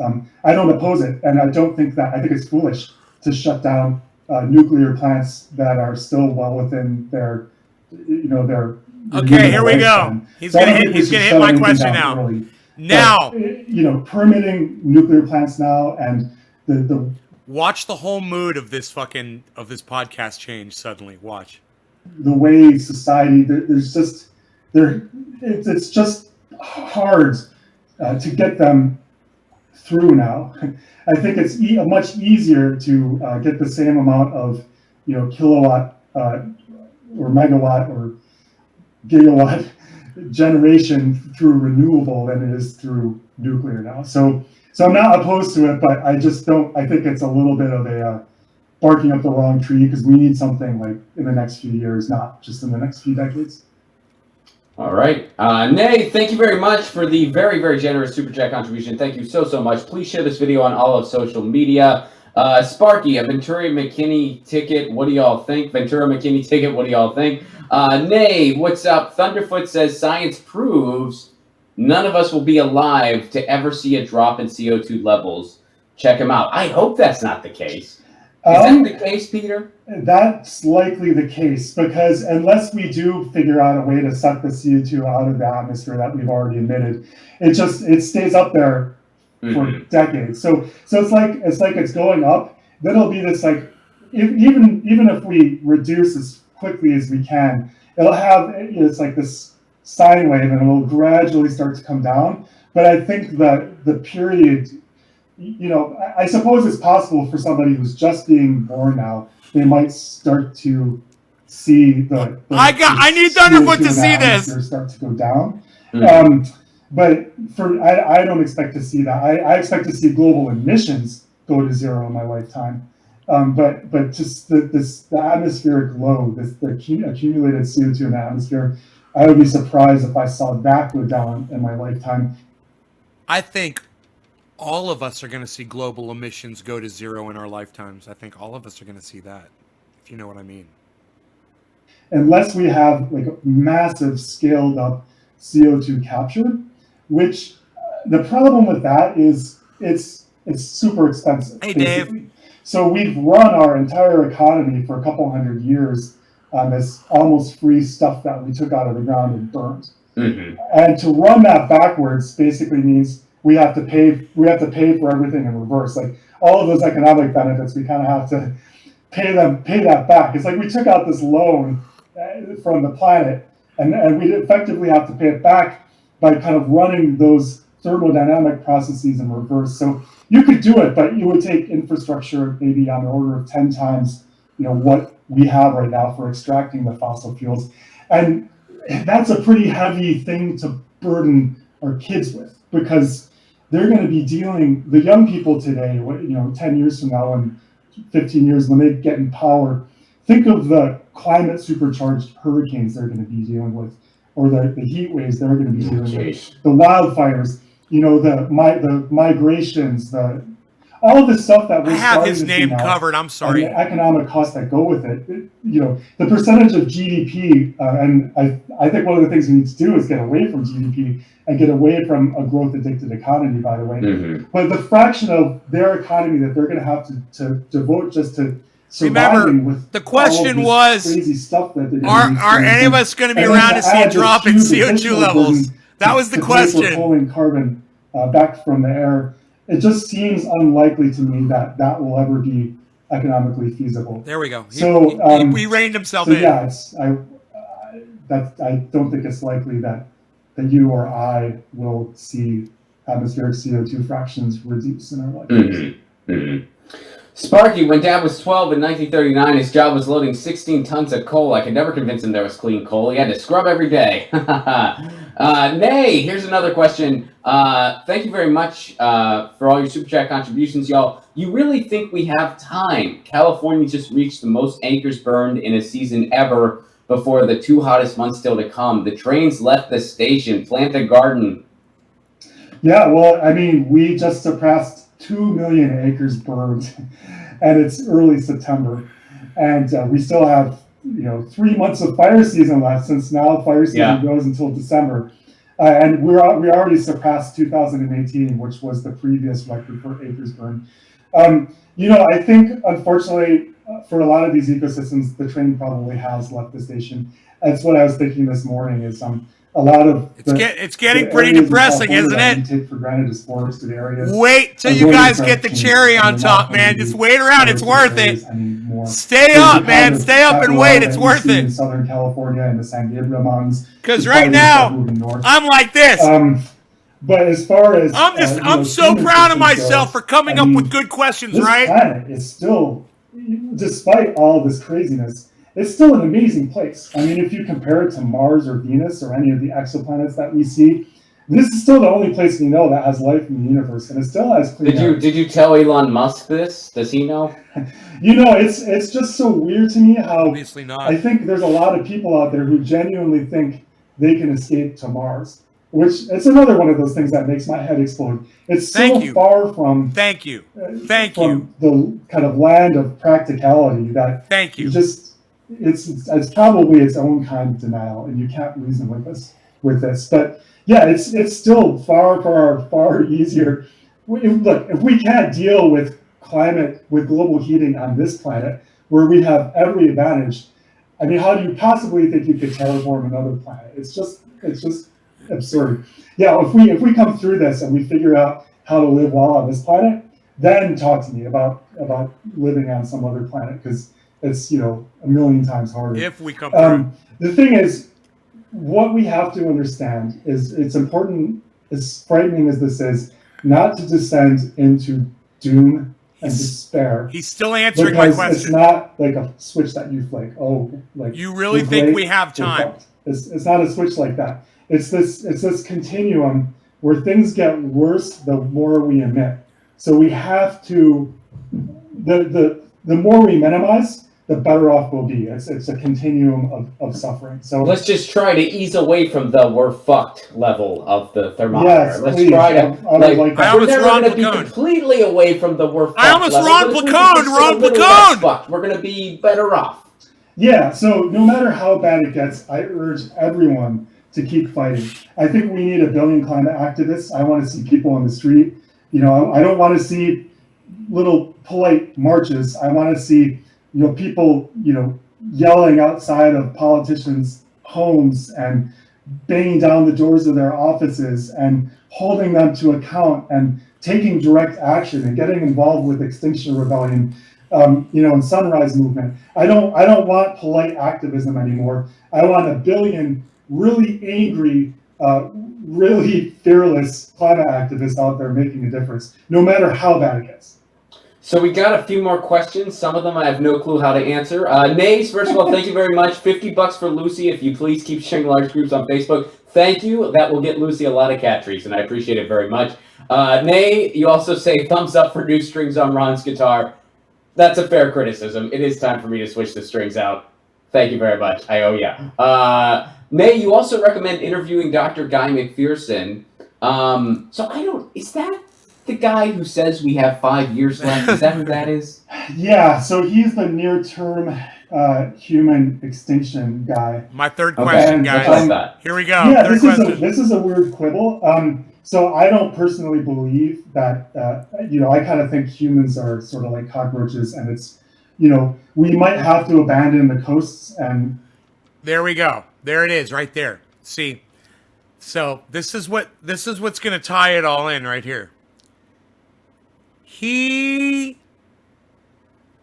is a glass half full kind of guy that's got nothing but half empty shit to talk about, right? Pay attention and watch and wait till I show you. Wait till you get the fucking punchline. Are people leaving? No good. Wait for this punchline. You won't regret it. And the equator, which will suck.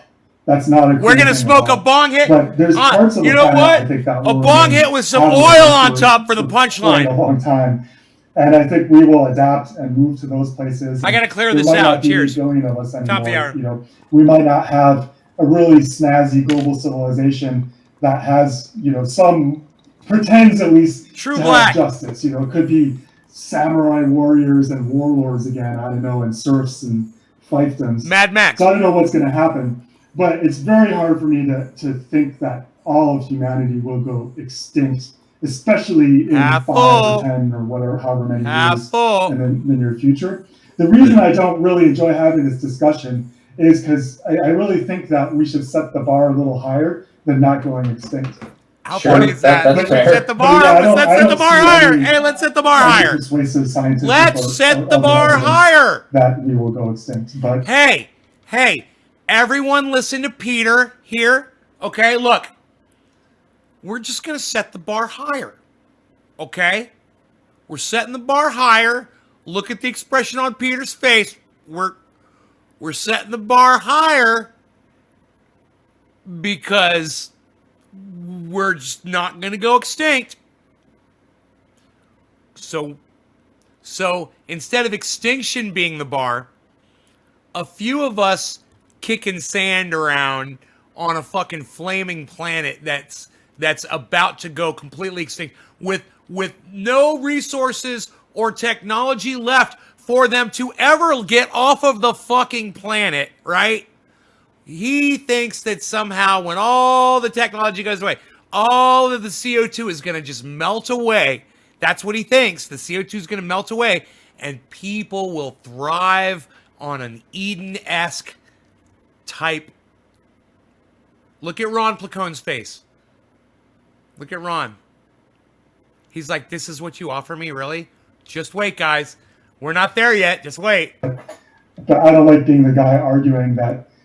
I don't want anyone to think that means this is okay, because it isn't. Well, somebody who, as a friend of mine who's a marine biologist, he said that, there's pretty much scientific consensus that we can safely conclude that in 50 years, we're not going to recognize this place. We're going to be looking at an entirely different world. He said that's a safe assumption to make. I think I agree with that. That is a safe assumption. Yes. Well, and me in my panicked pleb mode, I was like, well, is it going to be better? And he just goes, Ron, what do you want me to tell you? I don't know if it's going to be better or worse, man. I just know it's going to be different, and it's up to us to do the best we can. And I was like, well, That's fair. That's fair. I can't ask for anything more than that. Sparky says we should all speak to Bill Nye. He lives in my neighborhood. Yeah, he lives in Pasadena. Yeah. It's just a political football for the Dems. Yeah, for everybody. Nays, what's up, buddy? Thank you so much for all your generosity today. I appreciate it so much, man. You help keep this show alive. APAB, I don't know what that means. All politicians are bad. That makes sense. All politicians are bad. People, let me teach you. My only option's cement, buddy, or I would really take you up on that. I'd love to plant a garden, but I don't live in an area where that's really possible for me. You ships rode by former oil execs. Says Sparky. That's funny. Politicians exchange climate change for COVID. Yeah, I guess as far as, I guess you can say, they kind of stopped talking about climate change. I think that might be. I can see that. Cheers, diversity is the key to life. Thank you, Dan. Thank you very much for your generous Super Chat contribution. Brent has a question. Thoughts on PG&E and Australia's Hornsdale projects using megapack lithium-ion technology taking coal plants offline? Oh, wow, great question. Now. You guys ready for the punchline? There's a lot of pushback about lithium. I was so proud of myself for coming on Ron's live stream and having all of this useful information for their conversation. Now, do you guys want to see what I missed at the very beginning? Watch this.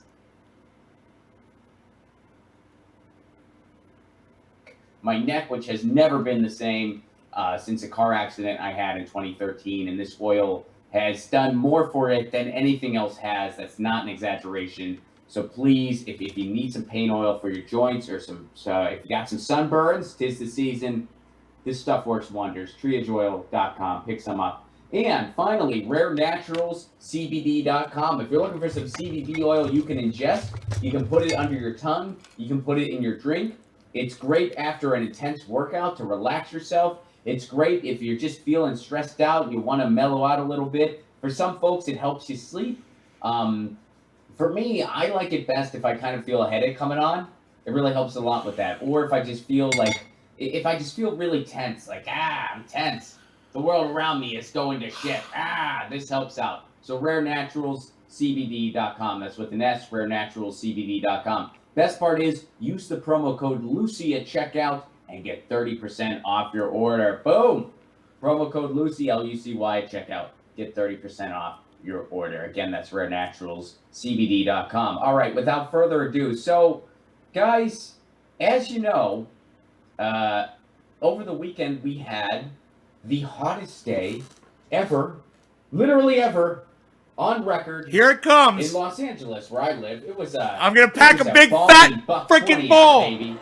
And, something's going on. True Black. Something's going on. Well, we're lucky because today oil on top. We're going to break it down. I had the privilege of meeting this gentleman. You ready? At the People's Convention the other week. We both presented at the People's Convention. He is a climate scientist and author, and he works for the NASA Jet Propulsion Lab. However, he is speaking on his own behalf today. Please welcome to the show, Peter Kalmus. Peter, how are you? Hey, Ron. He's a rocket scientist, Thanks everybody. for being here.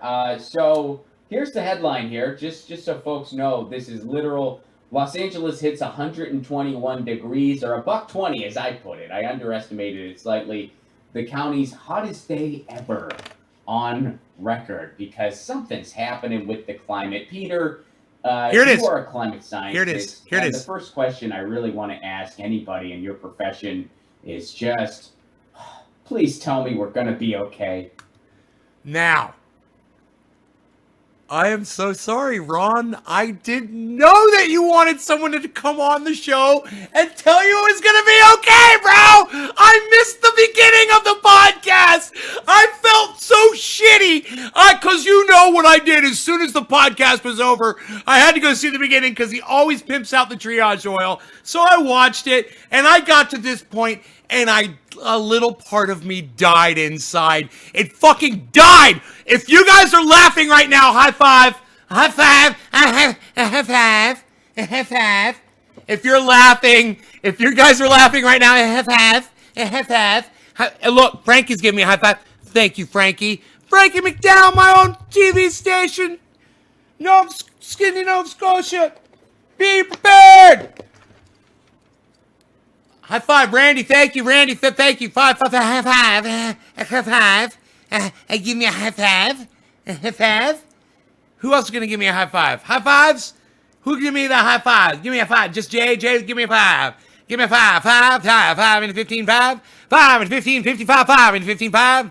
5 and 555, 5 into 5,055, 5.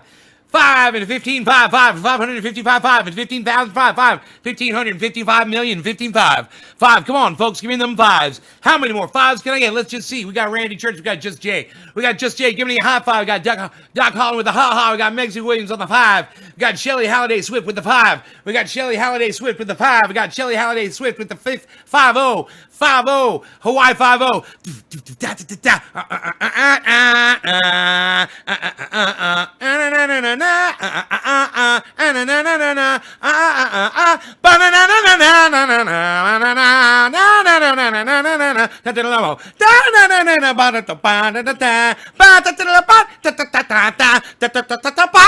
You thought I'd forget the chord change? I'd never forget the chord change. Yes, there was a chord change. We gotta move it up about a third.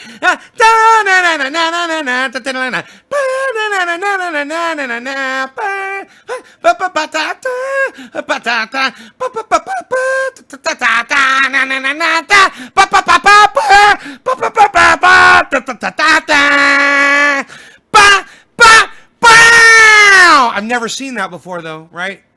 I've seen every episode. What are you talking about? Unreal, pal. Everybody's seen Hawaii 5-0. Get out of here with that. Look, I'm going to set this on fire with this lighter. If it catches on fire, I'm going to let it burn because that's the point, isn't it? We want them to catch on fire. I hope you guys liked my joke. I know it was a long, long journey, but if you liked my joke, then go ahead and tweet it at Ron Placone. You can tell him to watch this video and tell him that I created an epic joke in his honor, and I hope that he liked it. I wrote an epic joke. I had to walk you guys so far. Man, there was 21 people, man. I was just thinking about it the whole time. I'm like, I am in a swamp, right? And I've got a rope around me, and I got 21 people on a raft, and you guys are all up dry, nice, and I'm just trudging through the swamp, and I'm going to get you there, man. I'm pulling you to the other side. I'm going to get you there. I'm thinking the whole time, I'm going to get these 21 people there, and I'm watching the number, and I'm thinking to myself, is it really 21 people? It could be 6 people, and I wouldn't even freaking know, right? I'm like, I'm still going. I'm thinking it's 21. I'm going. We're going, baby. We're doing this joke. And when we get to the end, we're going to smoke this bong rip, and it's going to catch on fire, and it's going to be freaking awesome. That's all I was thinking about. I was like, I got all these people here. I got to hook it up, son. What, Sean? I got to hook it up, Sean. What, Sean? I got to hook it up, Sean. What? What, Sean? Look. I know how to set this up, pal. Unreal. Nobody sets it up right anymore, pal. Unreal. Nobody knows how to do the setup anymore, pal. Unreal. What, are you going to make the chat full screen? What, are you going to move your freaking camera too, pal? Unreal. Who do you think you are? What, are you in a blue tint there, pal? You could probably fix that if you wanted to, pal. Unreal. Nobody even fixes it anymore, pal. Nobody does it like that anymore. What, are you going to move your picture now? And not the chat? Nobody does that. Nobody even does that anymore, pal. Unreal. You're unreal, pal. Why don't you make it smaller, pal? Look, you're making a mess. Look at you, pal. You're ruining the moment. You're ruining the moment! Nay, why are you ruining the moment? Because I'm OCD. I'm a OCD. I'm just trying to figure out where I want the chat. Right there. Nobody does that anymore, pal. What is that on your BlackBerry? What are you listening to this from your BlackBerry? Unreal. Like I said, I'm going to try to set this on fire. But you know what? Nobody does that anymore, pal. Frankie's supposed to be over here, pal. Everybody knows that.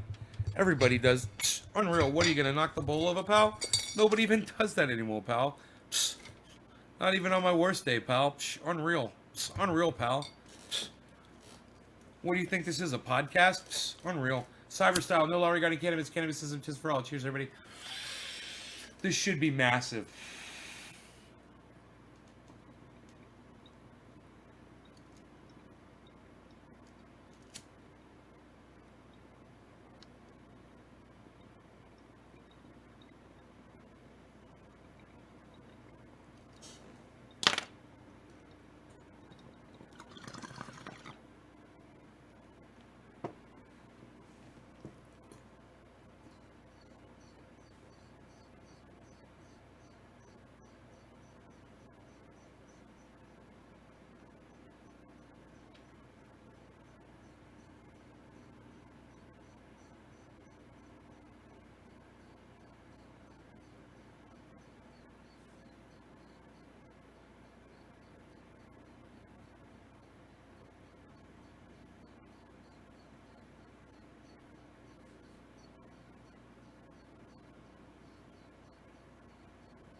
Nobody even holds the hits anymore, pal. Unreal. Nobody even does it like that. Nobody even does it like that anymore, pal. What, are you playing your guitar on a podcast, pal? Unreal. What, are you not going to let your dog sleep even, pal? Unreal. What, do you think he's listening to every word you say, pal? You know he is, pal. Unreal. What, are you knocking your hat on the floor? What, are you going to let your dog eat that hat, pal? Nobody even does that anymore, pal. Unreal.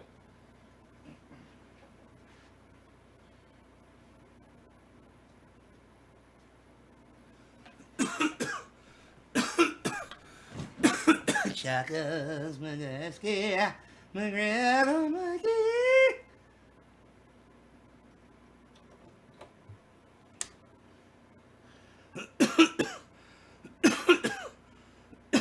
Unreal, pal.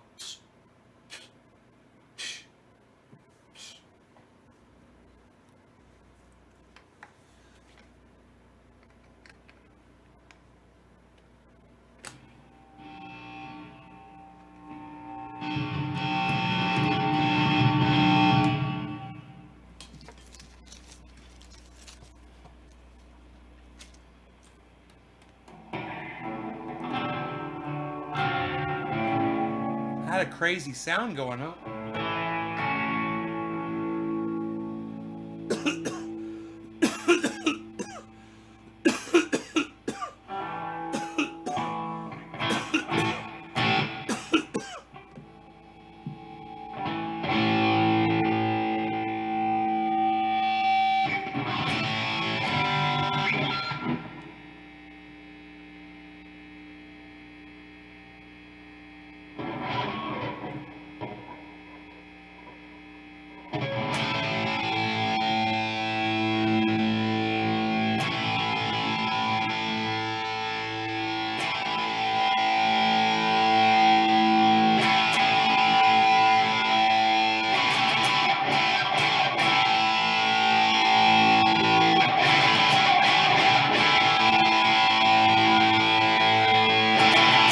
Tone, baby.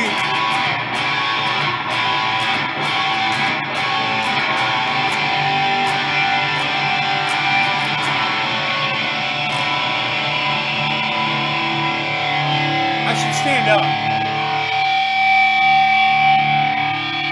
Good.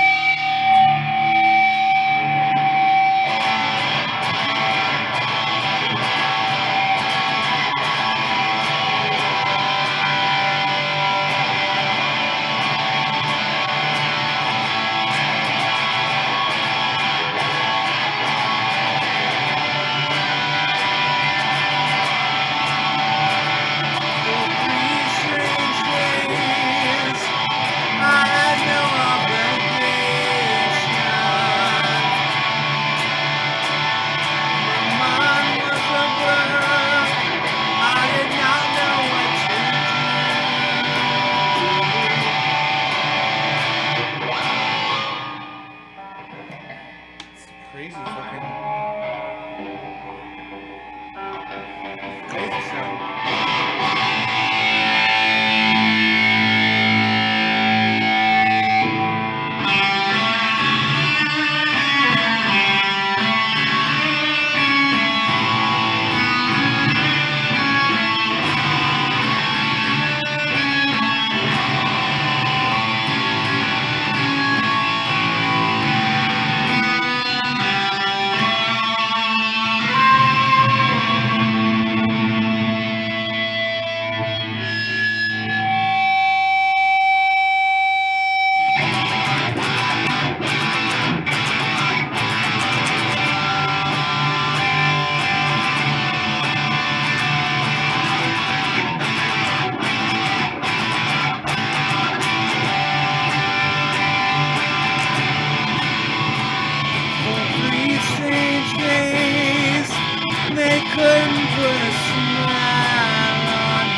took me somewhere else.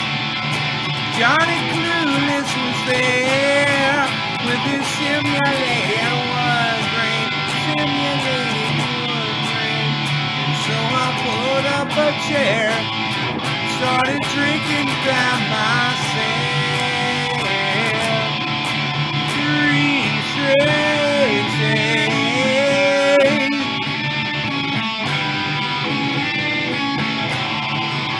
3 straight days. Yeah, yeah.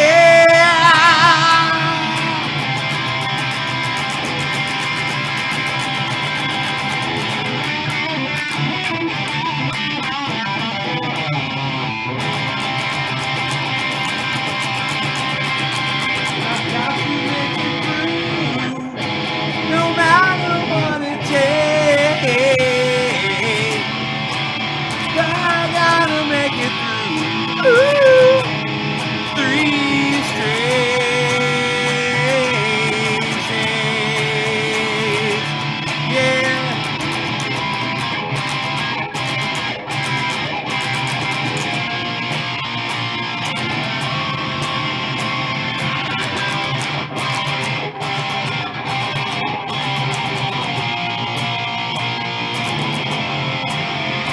I laid down for a while, and I woke up on the ocean,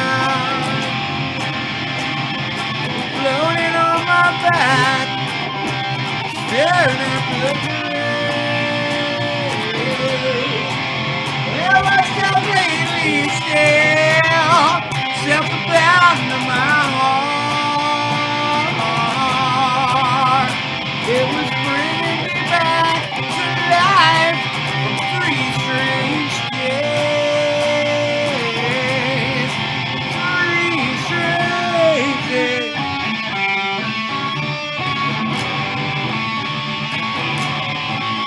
3 strange days. Yeah, yeah. Yeah, yeah.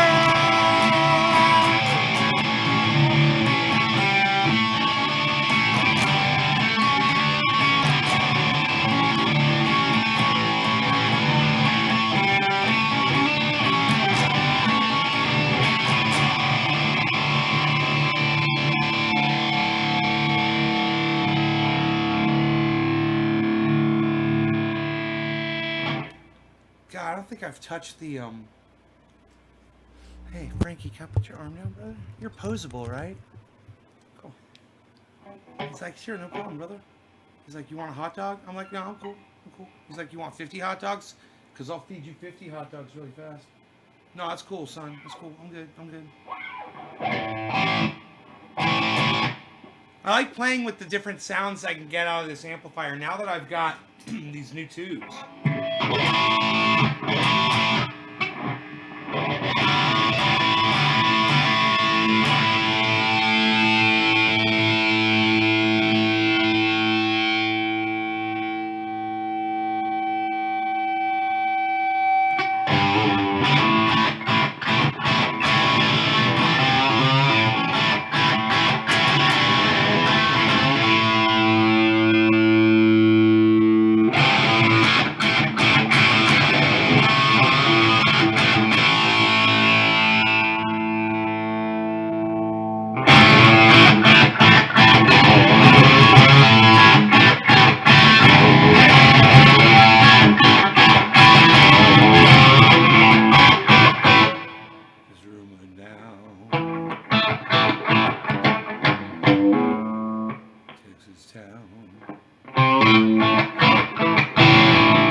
myself in. Words pretty tight, almost every night. But now I might be mistaken.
ZZ Top solo, you're sure playing fucking pitch harmonics.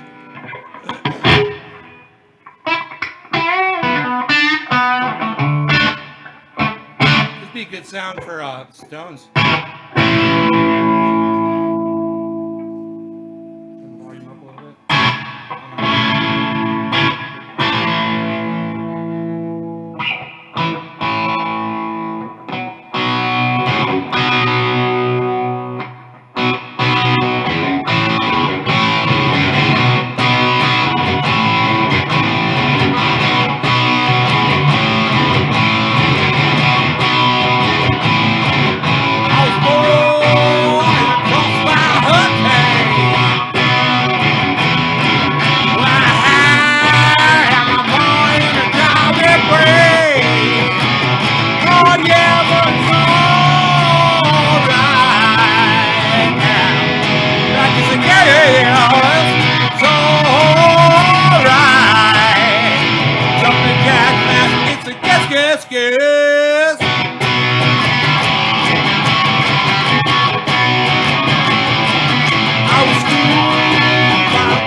play some Electric Light Orchestra.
Oh, remember the bluebirds and the honeybees, the way they used to sing for some time.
I've never played this song before in my life. I'm just trying to figure it out. It's funny though. It kind of sounds like it.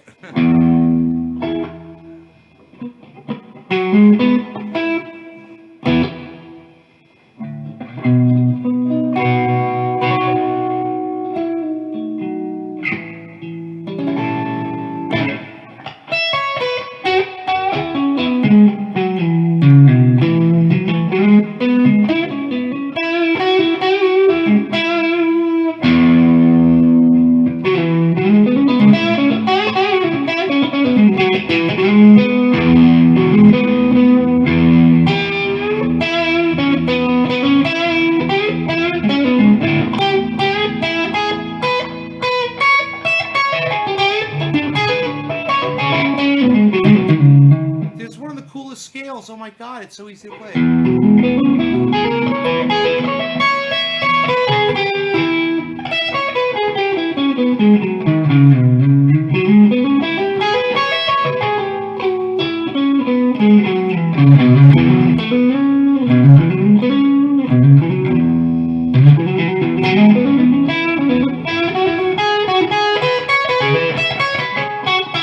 So once you learn a scale, you do a little exercise over it. It's really easy to do, but once you learn the pattern, so I'm just going to remember this pattern.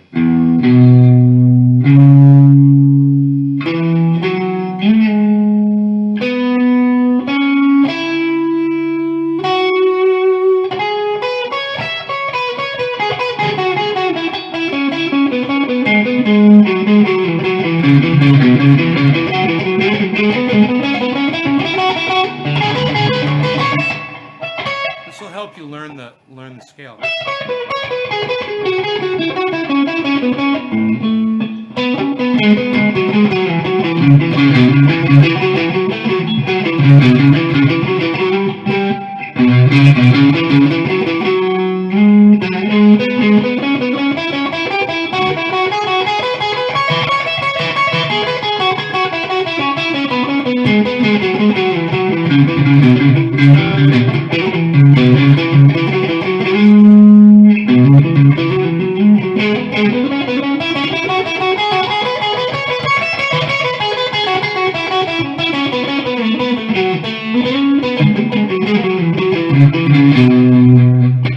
You can listen to me play scales? Really?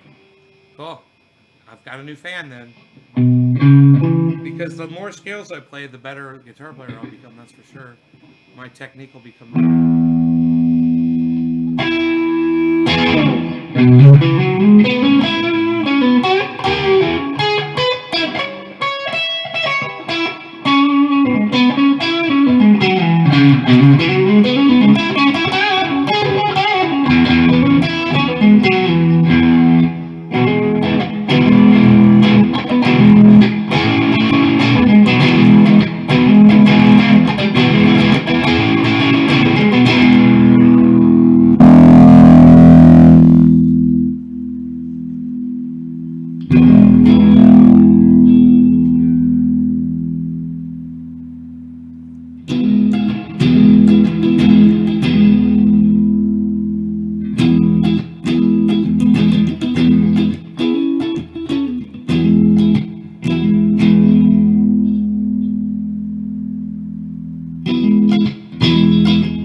That is a great fucking bass line. That's from Jimi Hendrix song.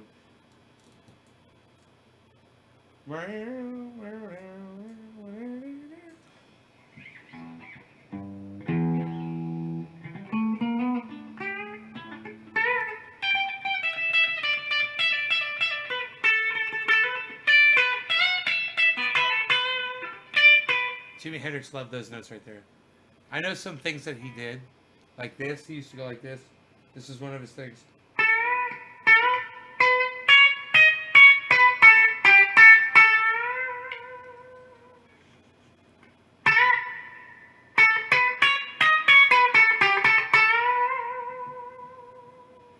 That is a Jimi Hendrix lick right there. You want to hear some more? I know some Jimi Hendrix licks. You know, this is one of the most popular ones.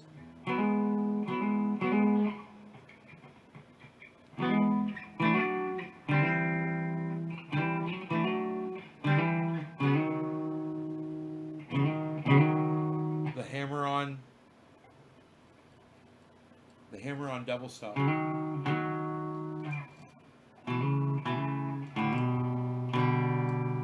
You probably listen to Hey Joe, it's probably in that.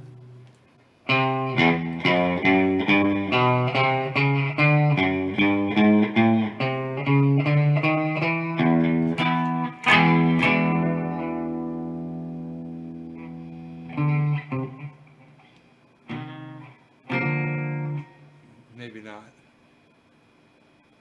It's not in Hey Joe.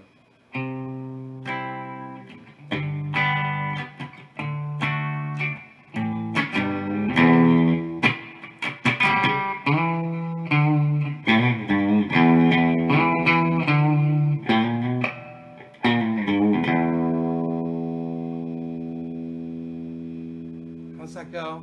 It goes. Hey Joe, it goes.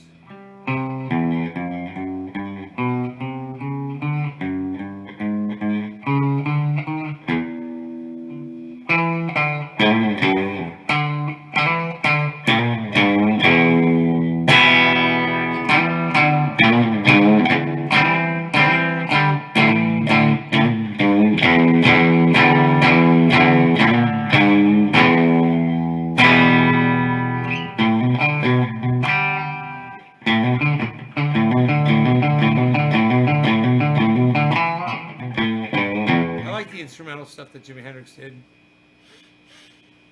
I mean, I don't mind any of the singing stuff either, but I mean, I loved some of the instrumental stuff though too.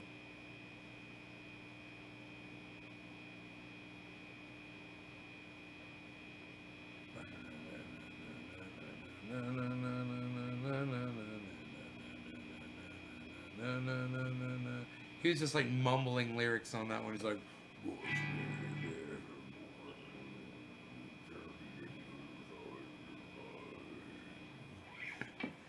some fucking off shit. He did some fucking new shit that nobody could understand.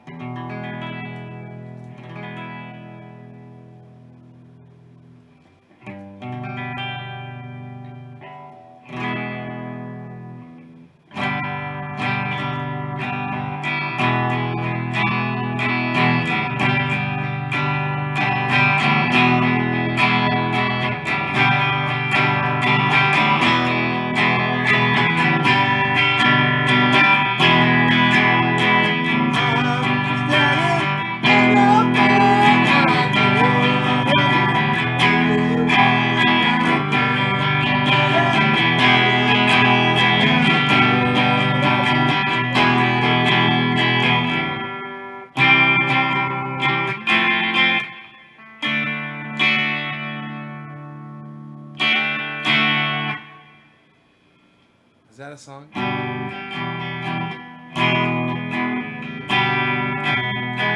Nirvana song? That's a Nirvana song?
Bow, bow, bow.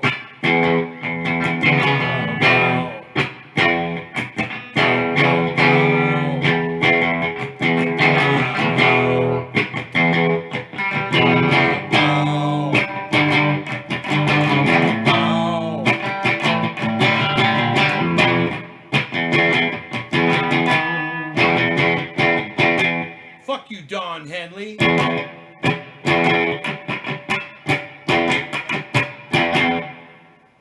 Fuck you, Don Henley. Fuck you, Don Henley. Fuck you, Don Henley. Bow, bow, bow, bow, bow. Bow, bow, bow. Bow, bow, bow, bow. Bow, bow, bow, bow. Bow. How did that motherfucker sing and play drums at the same time? I don't know. Fucking crazy shit.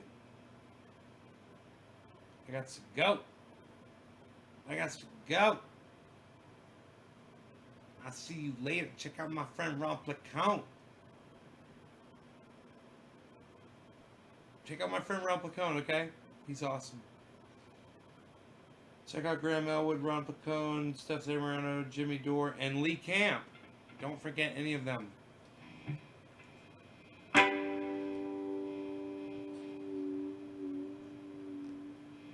Bye, y'all.